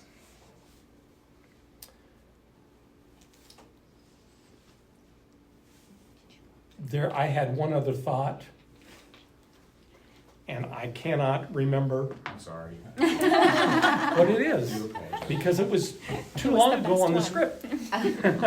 Oh, it was to your point, Todd. Thank you for mentioning that. You again set me up very well. After this meeting, I know that Carl and Brandy will join me, but I am going to have a meeting with the president and the vice president of academic affairs, and we're going to be discussing the overload issue within faculty, because privately they have told me, you and Brandy have a tremendous amount of overload. And I reminded them, yes, and you took away our other position. So if you want the Yeah. students to The overload is graduate, there because the position was here, it's You're not gonna- here, and now the courses are still being taught. and I will be requesting refill of Glenn's position and an additional faculty member to accomplish this. Yeah, And which- I which have no should be idea where easy, the money's right? I mean, coming it's from. like if you have an employee that's working 120 hours a week, well, you should probably be able to justify 2 employees at 60. Those are bad math. That might be my new math. that didn't work out as well as I thought it was going to. Says the CPA. Where you were going with it. When we're working 120 hours a week, we're making the college money. The fact that they give us just a little bit of overload, we're the cheapest help they have. And, I mean, and of course, looking at business, because everybody likes to look at the self-interest game's really big, but there's many departments that I sit on various tenure committees, so with other departments, and it was nice to commiserate for a moment, just like, because we get so siloed. We only really hang out with our own people. I only hang out with George, that's it. But there's many departments that are in this same situation, and I don't know if anybody's keeping track of like legislation meetings and stuff that are going on, but it's been proposed a new funding formula and blah, blah, and, you know. That the region signed on to, thankfully, right? And so there may be some changes coming, some maybe relief, but it's a very real thing, and George and I, we care about just business. Same with Robert. Robert's like, I got you guys down here in the southern part of the state, but maybe we need another person, so we'll see how it goes. Well, I mean, we want to assist you all with maintaining a sustainable program, Absolutely. right? And if that means that we're better suited, because we're the business school, to go at our arguments and justifications with data, well then let's aggregate the data and say this is why this either is or is not sustainable. And again, we get to layer that on with making a curriculum in our respective areas that works for all of Mike's students. That's where we want to be, again, assist where we can. But I don't think it's something we can ignore. I went to that open house that talked about the grant funding or this, that, and the other, and legislative, and the Board of Regents lady was there on this revamp of money allocation. Awesome. 17% growth in all, right, which probably mirrors close enough in the business school and business and computer technology school. Great. But if you have 17% growth and all this other stuff, well, what about our last meeting? We talked about all these overloads. That can't help that. So again, it's really just maintaining a business model that works, and to be able to still continue to provide graduates to our communities, plural, that makes sense. I was just waiting for you to finish reading. Thank you. It helps. It really helps. Yeah. So any other thoughts about the proposals? I mean, once again, the proposals and everything's slow moving in higher education, but One other point. It should be noted that the Regions has approved Great Basin College. We are now the School of Business and Computer Technology. Oh, good. Oh, That I didn't know is that. Yay. I didn't know that either. Well, thank you, George. Yeah, each of the academic departments are now called schools.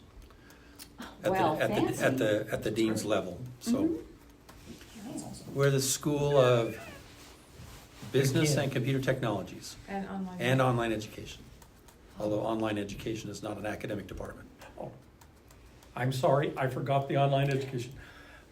In academia, having a school just gives you a little bit more credibility, and that's why that is important. I'm changing all my business cards immediately. No, you're not. You just got. I know, I'm not. There's another I'll just $70 write it in gone. crayon.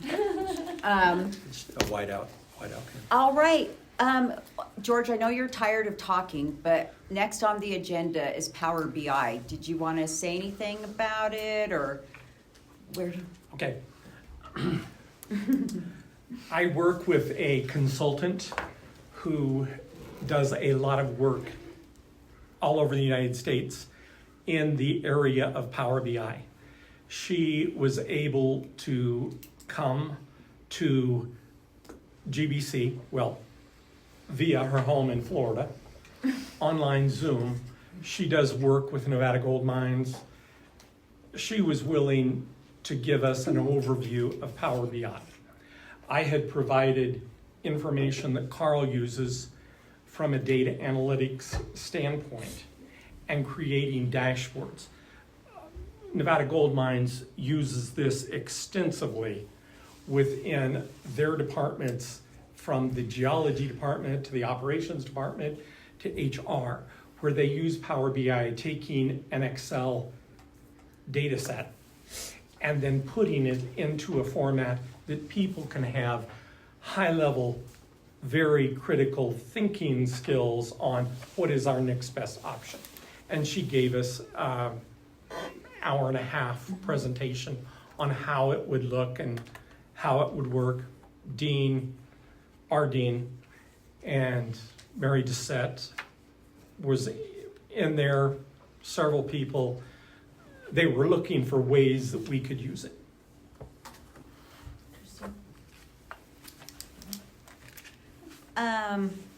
All right, Robert. Robert's gonna talk to us about some of the great stuff he's been working on. Thank you very much.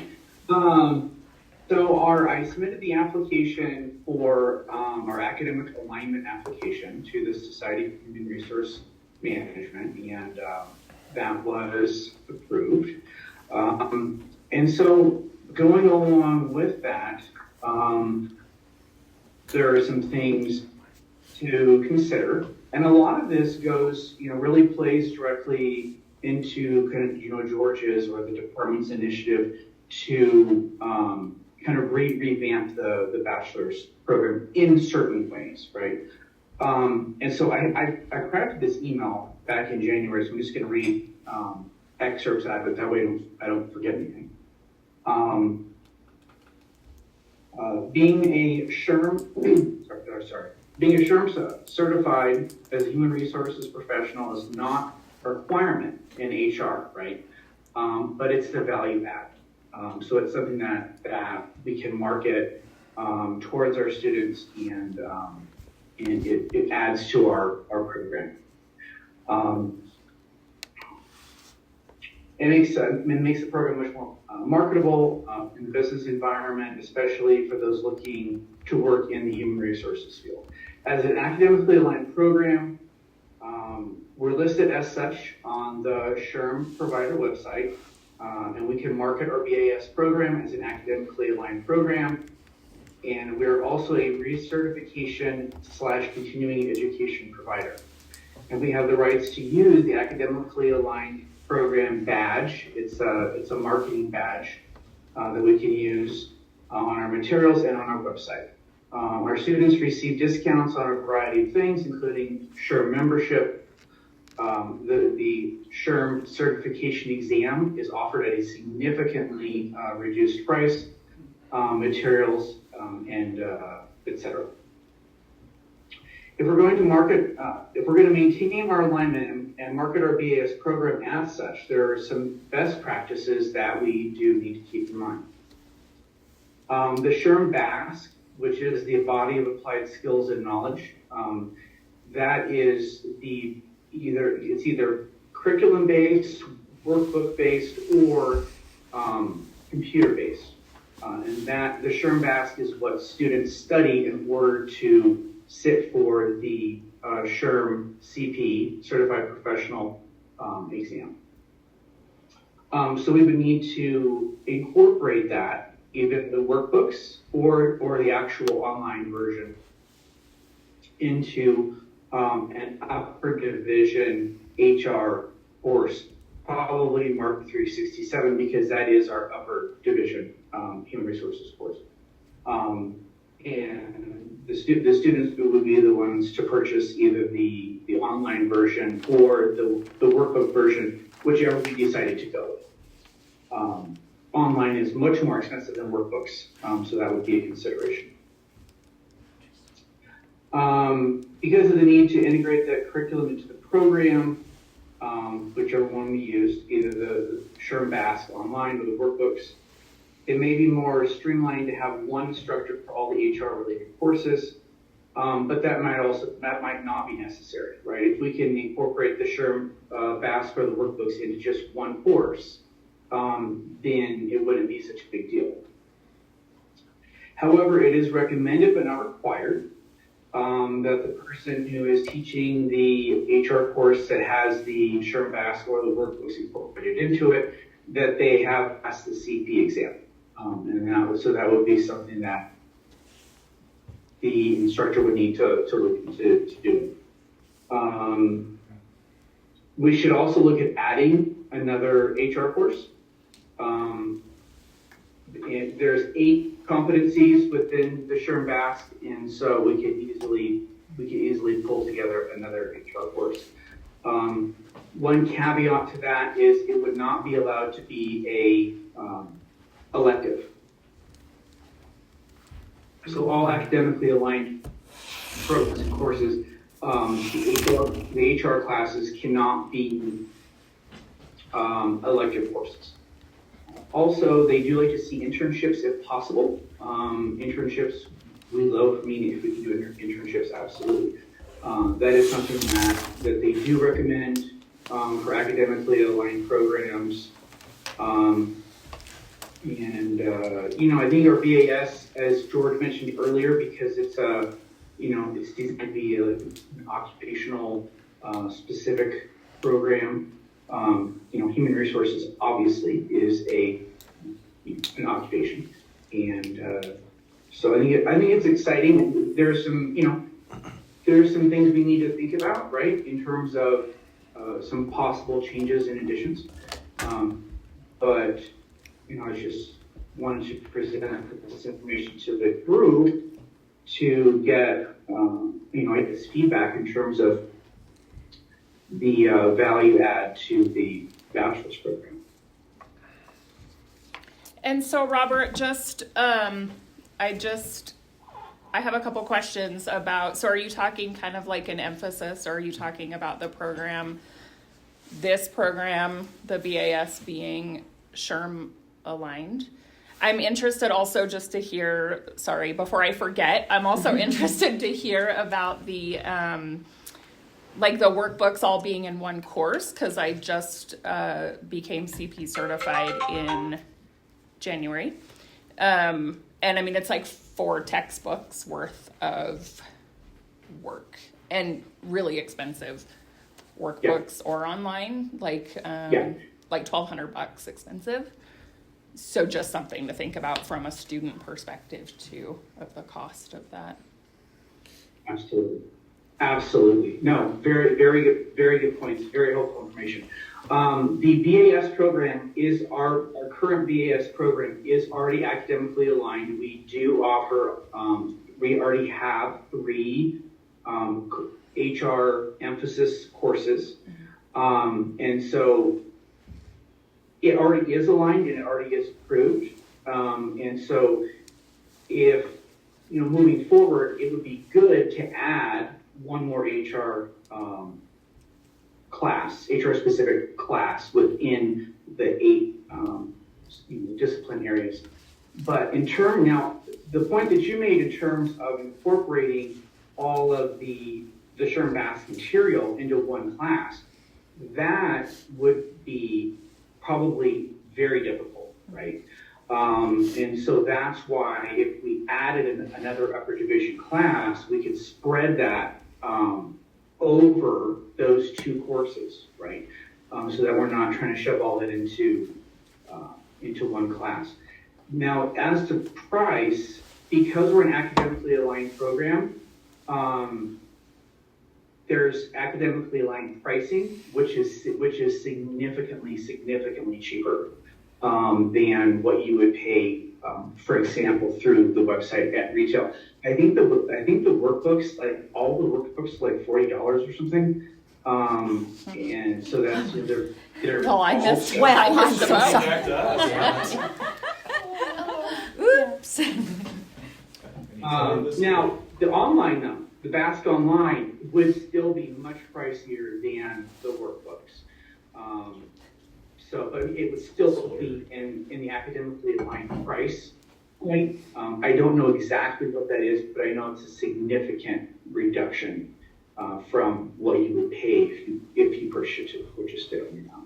The test also is significantly, it's less than half. I want to say the test for an academically aligned program is like 200 versus like 4 in the high 4s or 5s or whatever it's running now. So they really push the academically aligned programs because they're they want that bulk, right? They're getting the bulk there.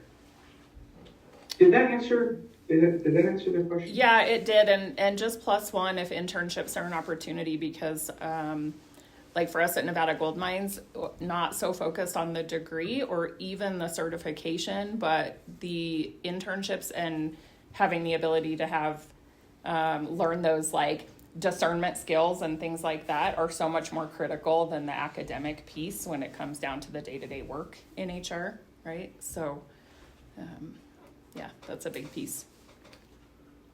Robert, how does this work? Absolutely. How does this work with, or how can we maybe adapt the HR certificate that we currently have to kind of help people to get through that? Is it only going to be part of the BAS program? Certificate programs are not eligible to be academic with our associate's program. It has to be a bachelor's level or higher.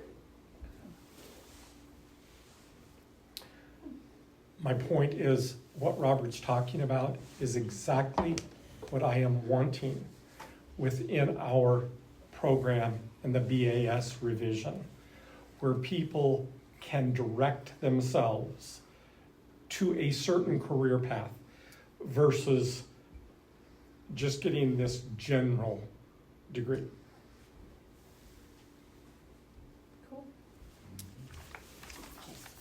I mean, in terms of human resources, right? Obviously, passing the SHRM, either the CP or the SCP senior, it's not a requirement, right? It's not like a legal requirement or anything like that. But hopefully, it will add value for a person who's looking to go into human resources. But also, having that experience with the internships, internship possibilities, absolutely, which is one of the reasons why they strongly recommend it. It's not required, but it's recommended. But I don't know. Obviously, we have an expert in the room, HR, in terms of the appeal, right, of this academic alignment. Does anybody else have any HR experience, thoughts, ideas, feelings about the efficacy or importance of this?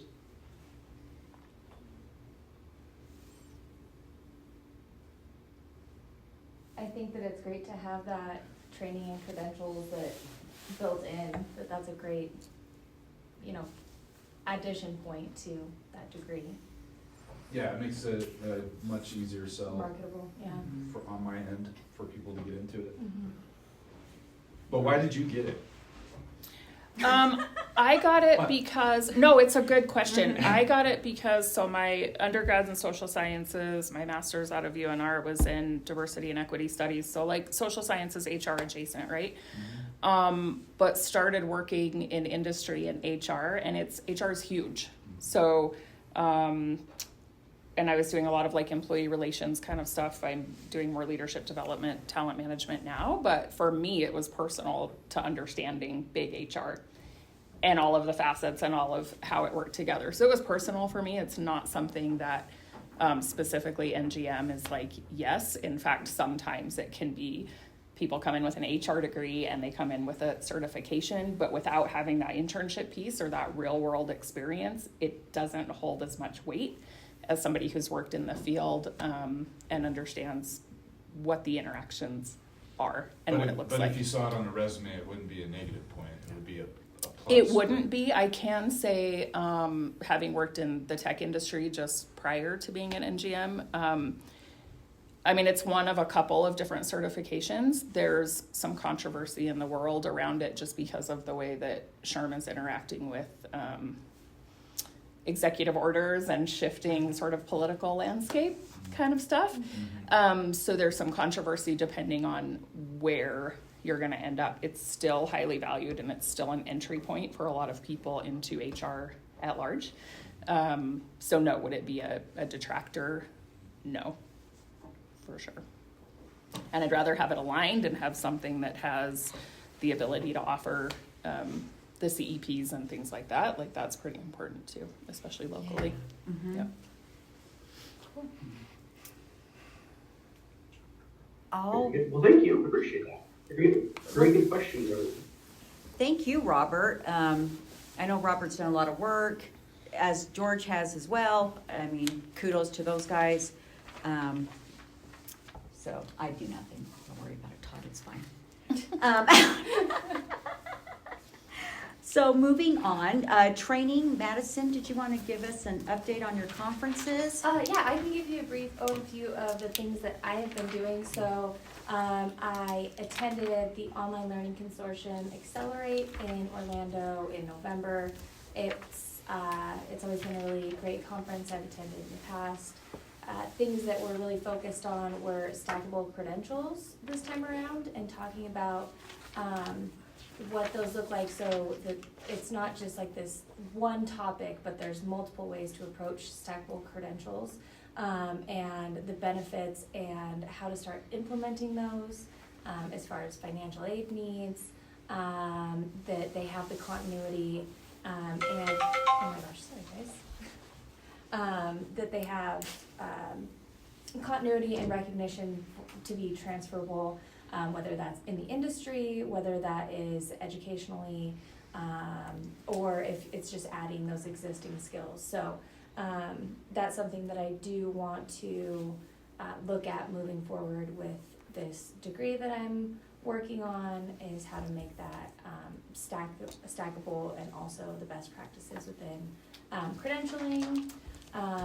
Another session that I attended was on program health analysis. So it wasn't just on how you are sustaining a program and the health of your program, whether that's in enrollment, graduation, those sorts of things, but also how to build a strong foundation for a program, which was very relevant to me in what I'm doing right now. So I got a lot out of that, and plan on using that again as I'm working on developing this program. And then a big focus was on AI use cases in universities. So that's using chatbots for, virtual advising, like answering those questions like financial aid questions, or more like scheduling and tech support, and having that these bigger universities are doing this, but it's becoming more affordable for colleges to have this sort of tech involved. So being on the, I'm on the the committee that's working on the website. So I'm hoping that I can kind of bring in these points and integrations as we're moving forward there. So that was kind of an umbrella idea throughout the whole conference, was AI integrations and things like that. So, so that's what I learned there. I'm also on the NSHE AI task force that has just started, and that's where we have one representative from each of the Nevada colleges and universities. So we're working to create continuity across all in how we're integrating AI, what that looks like, how we promote each other in each of the schools. So we are working on that. We've only met twice, but that's something that we're going to be working on. And a side note of that, I'm working on the NSHE AI Summit Committee. So we're going to be holding a summit, I'm thinking in the summer, maybe in the fall. But again, bringing in speakers and those sorts of things for all of the NSHE colleges and universities. So those are the things that I'm doing.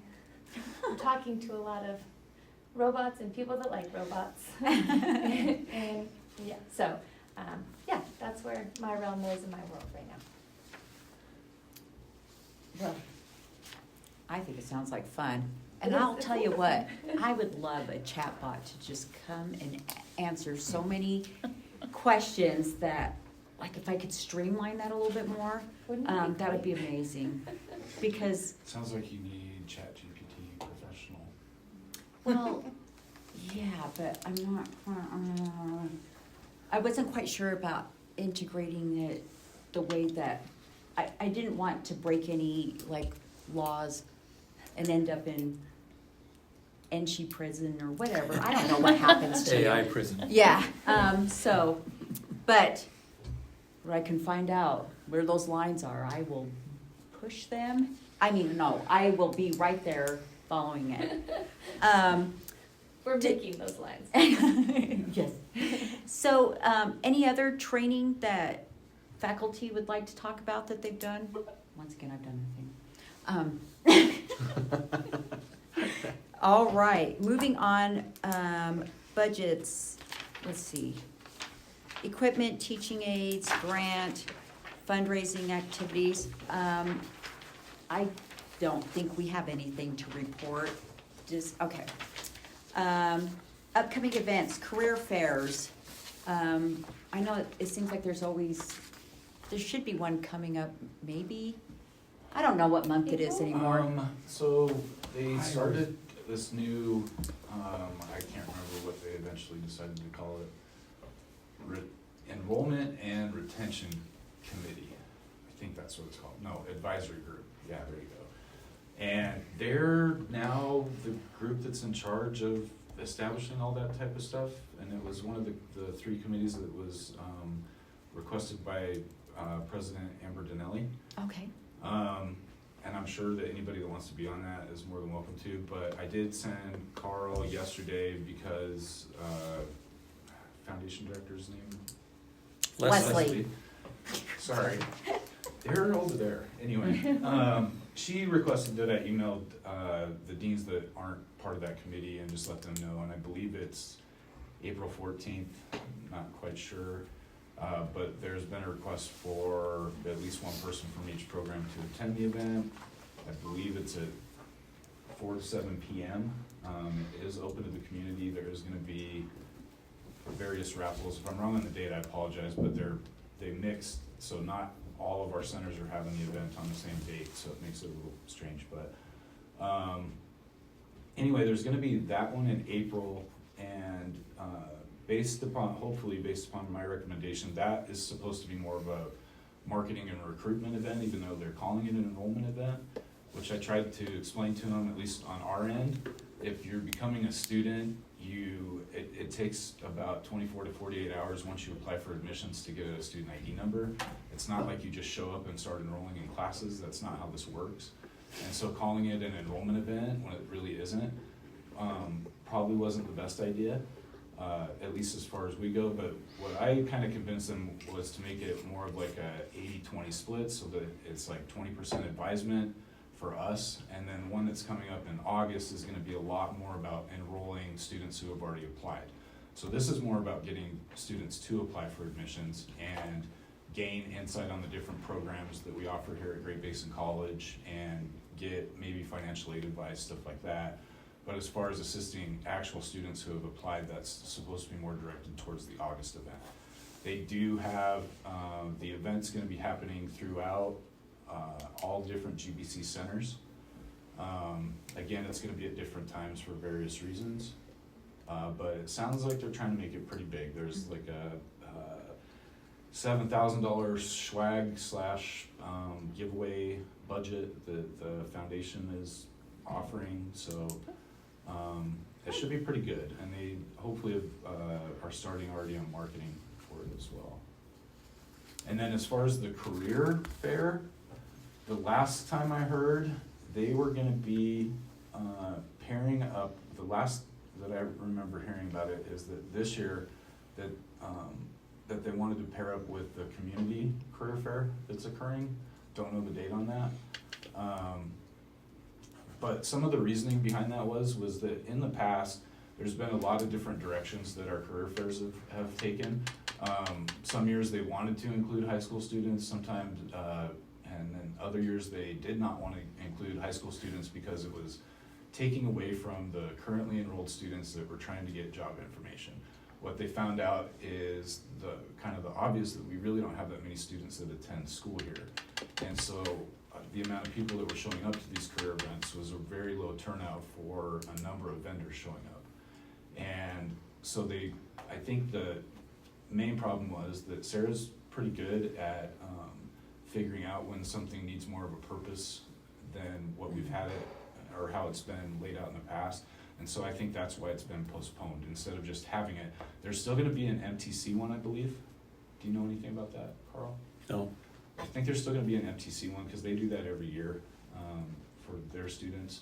But as far as the GBC one, from my understanding, that's been postponed, and we're supposed to just join up with the community one that's being held. Which is in October, I think. There's supposed to be one coming up sooner, Sooner? but that's the last I heard about it. And that's the one that costs money, right? Yeah. Oh, it costs money, yes.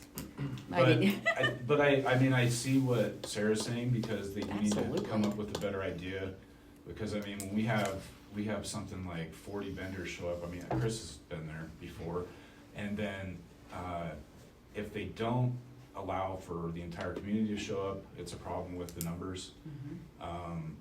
But I think that there's a lot of things that need to be thought out, and it needs to be done well beforehand, instead of just something where they spring it upon people with 1 month. And it might have been something that probably should have been discussed before from people who were previously here, so that it could be planned out more in advance, but it wasn't, so I believe that's what's going on with that. But the enrollment event should be good. It's mainly to showcase GBC though, but it is opened up to the community. And yeah, I'll get you guys better dates on that once I get back to my office. Sounds good. Does anybody else have any, like, I guess, shout outs, special events, happenings? We will, at some point in the next 2 months, I need know. to do our student Sorry, I was thinking that. event. That's something that's required for, I think it's accreditation It now, is, but yeah. a student, like our active students, some sort of event for them to engage with each other, especially being online. So last year, that's Catherine was involved with that. It was career What did we ready do? extravaganza. Yeah. So that was last year. I'm sure we'll go same kind of route. So I'm glad you mentioned this because I have 2 students in my capstone class that are working on career events. And a Have them. referral would be really nice because we're always about accreditation and we always want to pat ourselves on the back where we involve students. I think this would be a great idea for them to implement into their I love program. that. And doesn't the departments need to start getting their students ready for graduation? Oh, thank you, Sharon. See, I told you, nothing would happen if Sharon wasn't here. Yeah, they've always kind of had a distinguished student award for every department. It's kind of modified with different presidents, how it's handled. So we gotta do that. And I'm business and CT, of course, and thank you, Sharon. Yeah, so the criteria there is, I mean, ideally, they wanted 1 student from every single program, which is not really practical, because there's a minimum GPA, I think it's 3.5. They have to have either graduated last summer, last fall, or scheduled to graduate this coming spring. And so that's another restriction. And so as this was being rolled out, my comment was, we might be able to provide 1 or 2 students, not 7 or 8 or 10. And so, anyway, something to consider from each of your academic areas. And I forwarded those criteria to you about a week ago or 10 days ago. So please be considering who you might nominate. And it's not a nomination; it's actually a declaration. Whoever you say, that's who's going to get the award. So they don't have to go through any interviewing or anything like that. It's just you selecting them. So anyway, give that some thought. And there will be a recognition on May 13th or 15th. I can't remember which. It's 15th. It's a Friday before. No, it's the Wednesday before graduation. Because they wanted to have it on the Friday, but that conflicted with the nurse pinning. So it's Wednesday the 13th at 5:30, if I remember right. All right. And another happening is Carl and some of the other deans and a few students are going down to Carson City. On the 24th. Yep. For Down to Community the College Day at the legislature. That's great. Yes. Very exciting. And Oh, The- go ahead. The student award thing is a very positive change here. Previously, we were allowed one student from the business department. So how do I have an associate of applied science in general business, associate of applied science in accounting, and a BAS program in the business department, and pick one student Now you can pick from three. those three? Now, we can pick one student, and I will tell you, we don't have many in our accounting program, but several of them are excellent students who could do well in accounting. We have good general business students. We're now able to pick three instead of one. Yeah, so I'll leave it to you guys to determine what that number's gonna look like. So it might be one, it might be six. That's up to you to decide. Awesome. And I think we're almost there to the end, I promise. Last but not least, Todd, take it away. Talk to us about your trip to the legislature. Well, I alluded to it earlier. I think that the one that's most directly related to our conversation today is one of the things that we went as a credit union industry to talk to, no different than what you all will probably do on Community College Day or whatever you just called that. But that there is, I think, what is likely to be a well-intentioned bill in the Nevada legislature this session over artificial intelligence and how to regulate that, right? So I think from our perspective is, I think Danny and I alluded to it earlier, that there are absolutely ways to do automated underwriting utilizing artificial intelligence, different than a traditional credit score or just a flat credit score underwrite that takes more variables into account on the creditworthiness of an applicant that wants a loan. That's already kind of encapsulated under our normal oversight process by our insurer, our deposit insurer, the NCUA. They come in periodically and look at all of our stuff to make sure that we're doing what we're supposed to. So I think that just to let our assemblymen and women and our state senators know that although again well intentioned, to layer on a requirement on something that is already being regulated, to just be cautious on how that language would work. But it's something that's new, right? It's something that, and again, we had not seen words of a bill or a draft of a bill, but we had just heard that there was that was likely going to be introduced under an artificial intelligence moniker for oversight. We all have opinions about government, and I think this would be one where they would struggle coming up with the right language for a rule. They need AI to write the bill. Apparently they need a humanizer of ChatGPT or something, I don't know. That's something that we've also struggled with all of the universities as we were talking in our task force, that all of us came up with the exact same idea without any communication. Like, we just need to have levels of what this looks like and offer it. So I think it's gonna be the same in government. Yeah, it'll be clearly quite interesting to see what they come up with.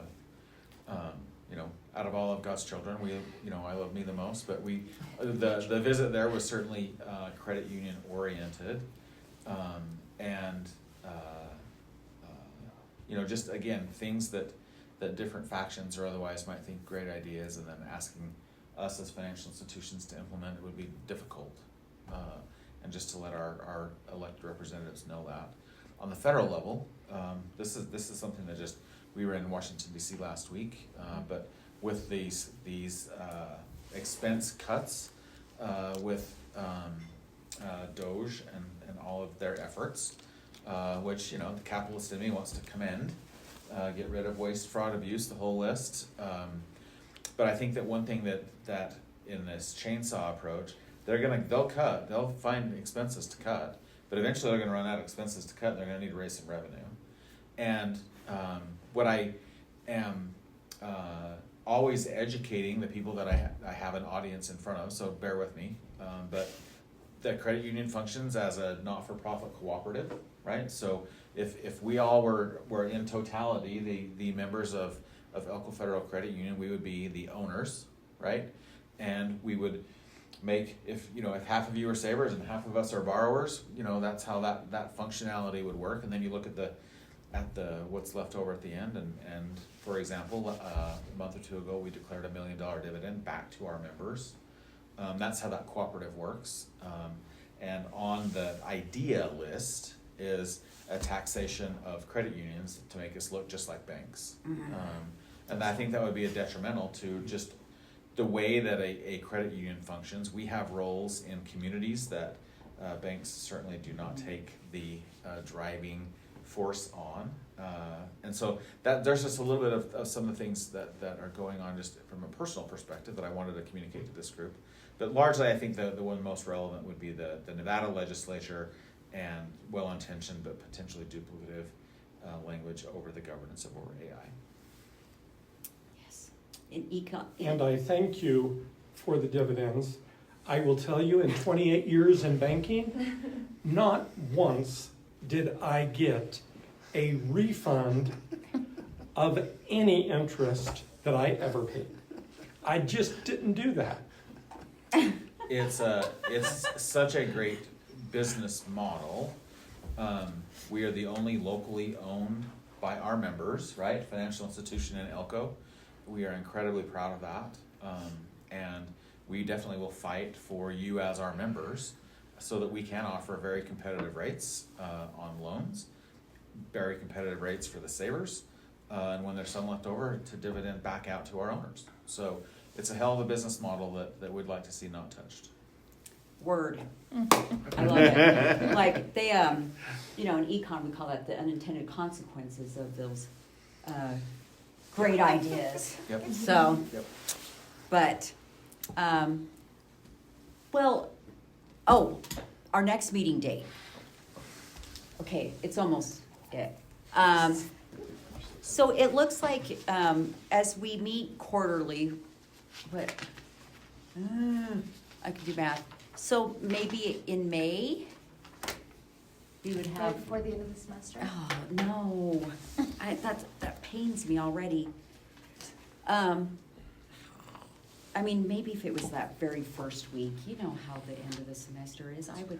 It's the 17th, but the semester doesn't end until the 23rd. We've got lots of graduations coming up.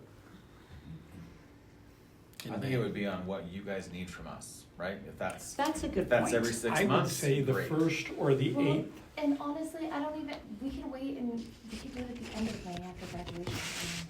I would prefer after graduation, Same. and then to what Todd just said, if need be. I mean, if nothing's really happened. And I don't know if it's gonna make too much of a difference at all, but they're completely closing down Berg that next week, right after graduation. We got that in. And then moving everybody over here, so this room might not even be available, to be perfectly honest, but I don't know. We'll meet for coffee. I would really like to have a meeting scheduled for the 1st or the 8th from the meeting we have with President DeMelli and Sarah Negrete. I could need to take action, and I do need the ability to say, I am planning a meeting on this date. Okay. All right. Which one works better for you? Because I can do that. Would the Just 8th for you. be preferred? Sure. Well, I just say sure for everyone. I guess I should make sure It's that better for me, for sure. Do you The think 8th this does. will be open?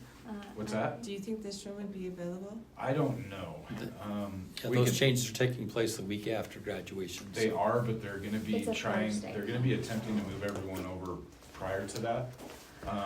And the only reason that I think that this room may be taken up is because, Madison has all those, what are they called, sandwich boards and all that other stuff that she needs for graduation.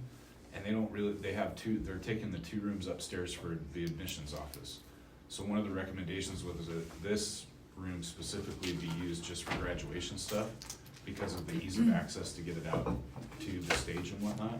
But I just don't logically see them being able to do everything upstairs in 2 rooms and using this little tiny elevator to haul all that stuff up and down. So they need a space somewhere. And I don't know if it's gonna be Would you guys here. be against There's other conference rooms. classroom, or like